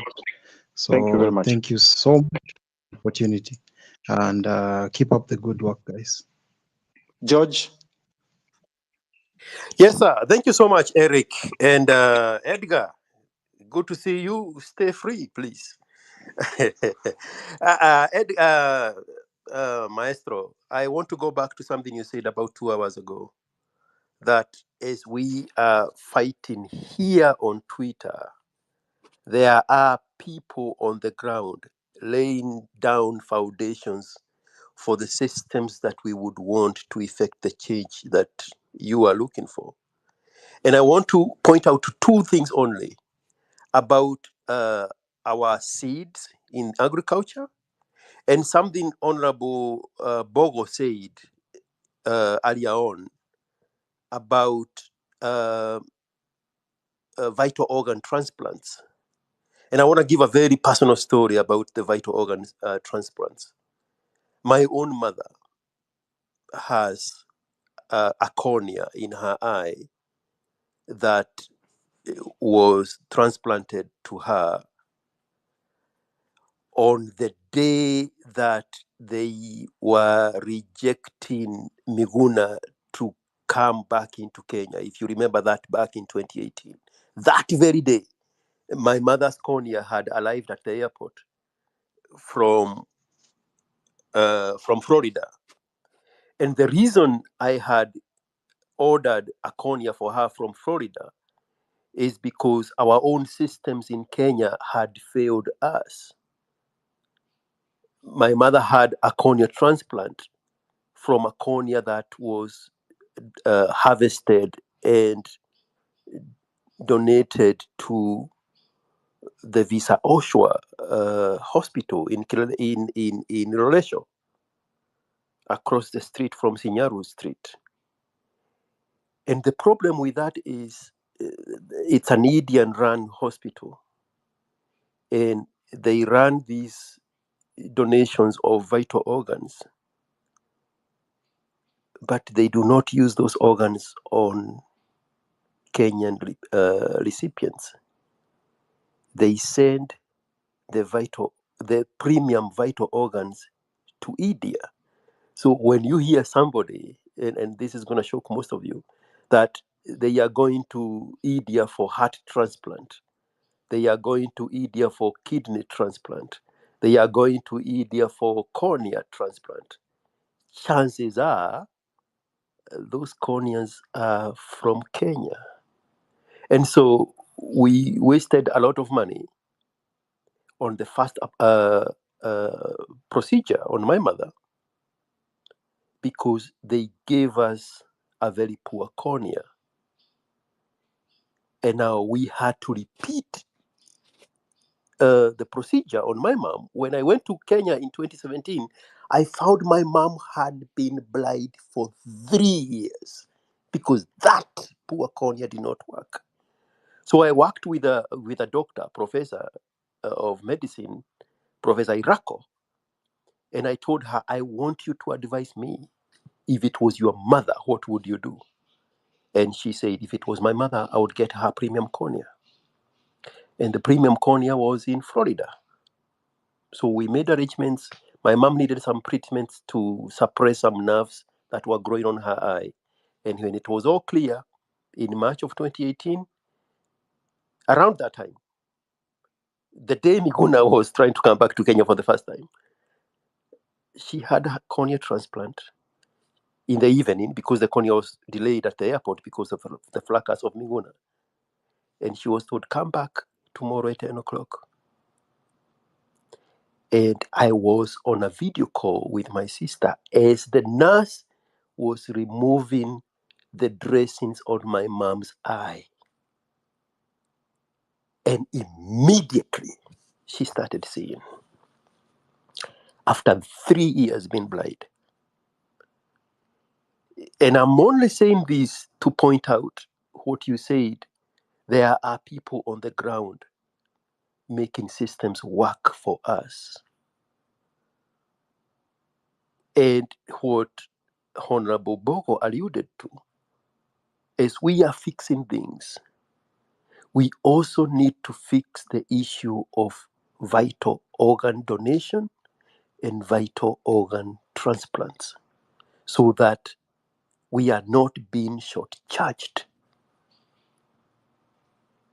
Our own people are the ones donating. Most of the time, and I'll tell you this, most of the time, you don't even know that your loved one who passed away had their vital organs harvested. So we need to mainstream that aspect so that our own people benefit from those procedures and we stop going to India to chase a heart that was harvested at a public hospital in Nairobi.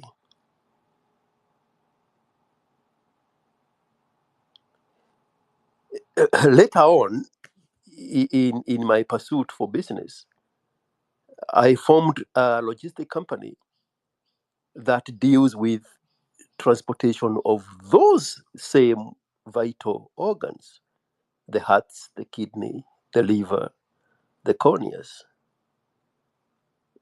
And so when in the comment section, when Honorable Bogo was saying a heart is about 33 million Kenya shillings, it's a little bit more like $1.5 million. But if we had those procedures done in Kenya, because you know it or you don't, those vital organs are being harvested from our loved ones that have passed on. That's an area we need to fix. Area number two, very briefly, we have been talking for the longest time about the agricultural seeds problem.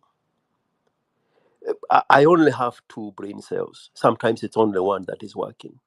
So when I see a problem, I immediately activate a solution.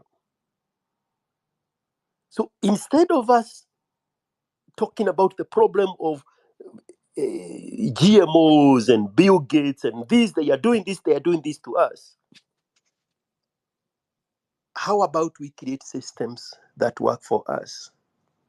How about we create our own version of a global seed vote for Kenya, for East Africa, for Africa? There is a known global vote, seed vote, that is in Norway by the Arctic Ocean. So we have those indigenous seeds. I saw you, Maestro, posting some very colorful seeds, including those of maize, that are indigenous to our sub-Saharan region. Those very seeds are the ones that the Mexicans are thriving in the native Indian places of Mexico, because they are holding dear to their culture, their traditions, and their agricultural seeds. So those colorful corn, those maize seeds, that's what you would see in Yucatan region. I've been there. And when they are serving you food, like the tortillas, they would come in multiple colors. You know, coming from North America, you would think they put a color, food color on it. No, they are natural colors to the Yucatan Indians in that section of Mexico. How about we go back to when my grandmother was growing organic millet and sorghum and finger millet and dengu and jugu and dhoo. And then we have a vote where we are preserving those seeds for the future generations, so that when we need to replant, we are no longer victims of Bill Gates.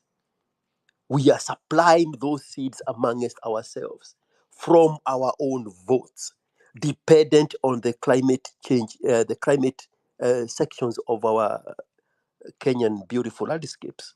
Instead of being victims, let's be proactive and create food banks, seed banks for ourselves.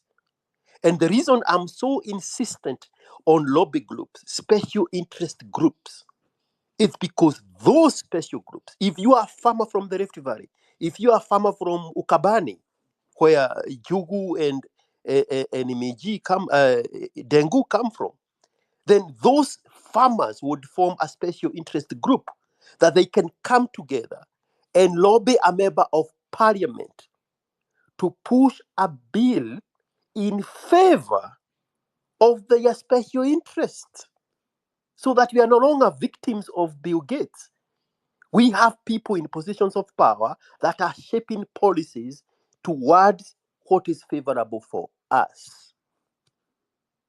I don't think I need to add anything else. And thank you so much for giving me this opportunity.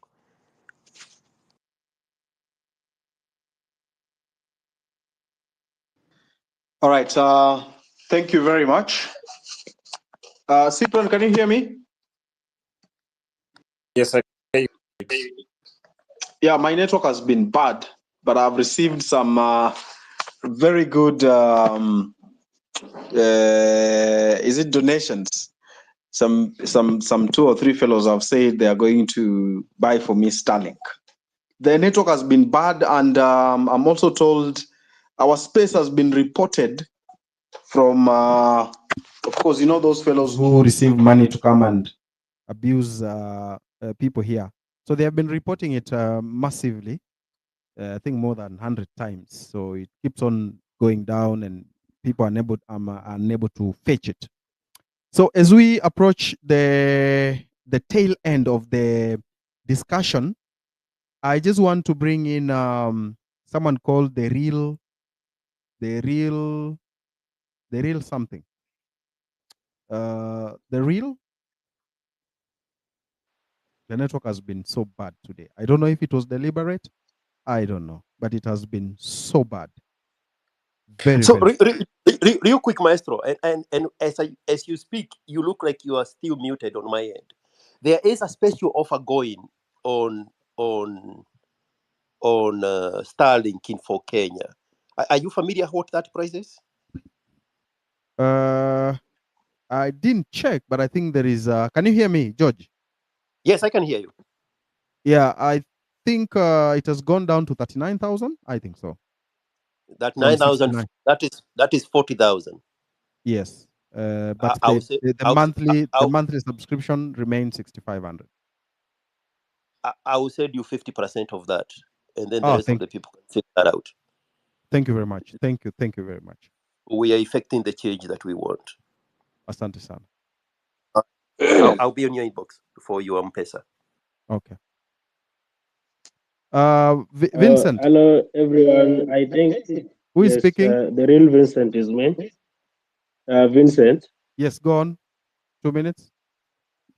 Yeah, I'll be very brief. I don't think I have a lot to say. We meet on the streets, and very fast after 8, I think we need to start acting. We've been empowering each other on the space so much. We need to come with guidelines that how we are going to start hitting on the ground. When Ruto wanted to become a president of this country, he went on the streets and he went on the ground to manipulate our people. Kenyans don't get news on social media much. The only enlightened population that gets social media networks news are our youth. So if we want to, the big chunk of the population that we need to face are our parents. And this is politics. And if we have to change anything, we have to do politics. If you saw South Africa, there are people who came out to lead these movements. If you go to America, the likes of Martin Luther King, those guys were speaking on the podium. We need to have people who are speaking. And for us, for me, I'm ready. On the ground, we need to hit those ground and have rallies. Let us come with a strategy and raise funds. We don't even need to start registering a party now. Let us just go have Gen Z movements or Gen Z rallies. We say this weekend we will be in Mombasa. Next weekend we give them a schedule. The same way is having a schedule to go to Mombasa, to go to Nyeri and go and lie. Let us also go there. Let us go and speak to the people. The people will record this messaging and also spread it. Another thing, let us dare the government. If any case the loans are being taken from the World Bank and the loans are what is weighing us back, let us come out with a till number or even a pay bill to KCB that you want to pay the World Bank. Let's say we have account in KCB and tell them we are going to plead with the world that loans are choking our economy. Let us come and raise anything that we can, any money that we can raise. Let us go and offset the loan. They will be scared and they will also know that at least something is going on. If we continue holding spaces on X and we are not acting on the ground, and with them, you see, the reason why they needed Baba, they know Raila has masses, and the people, so many people follow Raila. When Raila was oppressed in the parliament, he left the parliament walking and he went to Kibera and told them, if you don't want me, bring the change again to the people. The people will always feel you when you go to them. Let us face this thing. Tusiogope, tusiseme nani atatubetray, nani atatubetray. No, let's have the people who are courageous enough. We have enough young people outside here who can speak, who can address these issues. Let us go to the podium. Tuende tu kata Kamkunji. Hata kina Raila walienda sijui hiyo 77, walienda Kamkunji. Wengine walienda Uhuru Park. Let us go somewhere and say, we are going to Kisumu this weekend. You will see people will turn up and this movement will be a threat towards 2016 because the only thing we can do is vote at the ballot. The last thing, IBC, you see they're setting up IBC. We should also be ready on this other side. We are good in tech. We are good in mobilizing, hosting servers, and we are also good in having a communication relayed from the villages. We will have each and every polling station having our people. We have our tallying center. We have our server backing all those things up. That is when we will have democracy leading in Kenya, and we elect leaders who can deliver for us. That is the only submission I have for tonight. Thank you. All right. Thank you very much. Can you hear me, Cyprian? Yes, Eric, I can hear you. Am I clear? Yes, you are. Yeah, maybe I can give you 3 minutes. You say something, then we wind up. Okay. So it's been a very engaging discussion, and it was nice to get to hear everyone share their views. And we tried to pass the mic around as many times as we could, but the space appeared to have technical issues throughout. So we tried our best, and I hope as many of you got to express your opinions. So yeah, it's important to keep having such conversations and having such engagements. So let us hope that next time we get to have this conversation, we won't get to have too many technical issues. But all in all, it was engaging, and we got to hear some very insightful remarks. So thank you so much to everyone who joined, and have yourselves a good night. I think that's all. All right. Thank you very much. Can you hear me? Yes.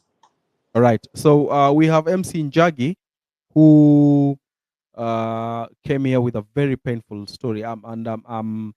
We didn't finish that story because many speakers wanted to speak out. So if you're in a position to support him, if you're in a position to give him a second opportunity, possibly to restart his career or restart his singing talent, you can of course get me in the inbox. I'll give you his details, his number, so that we can pull him. Our interest is to pull people from the bins. Otherwise, thank you very much. I had talked to Pastor Nganga to join us, but I think he didn't. He was busy. I wanted him to tell us a lot of things about spirituality and his position when it comes to the Nane Nane movement. So, yeah, that's it. Thank you very much.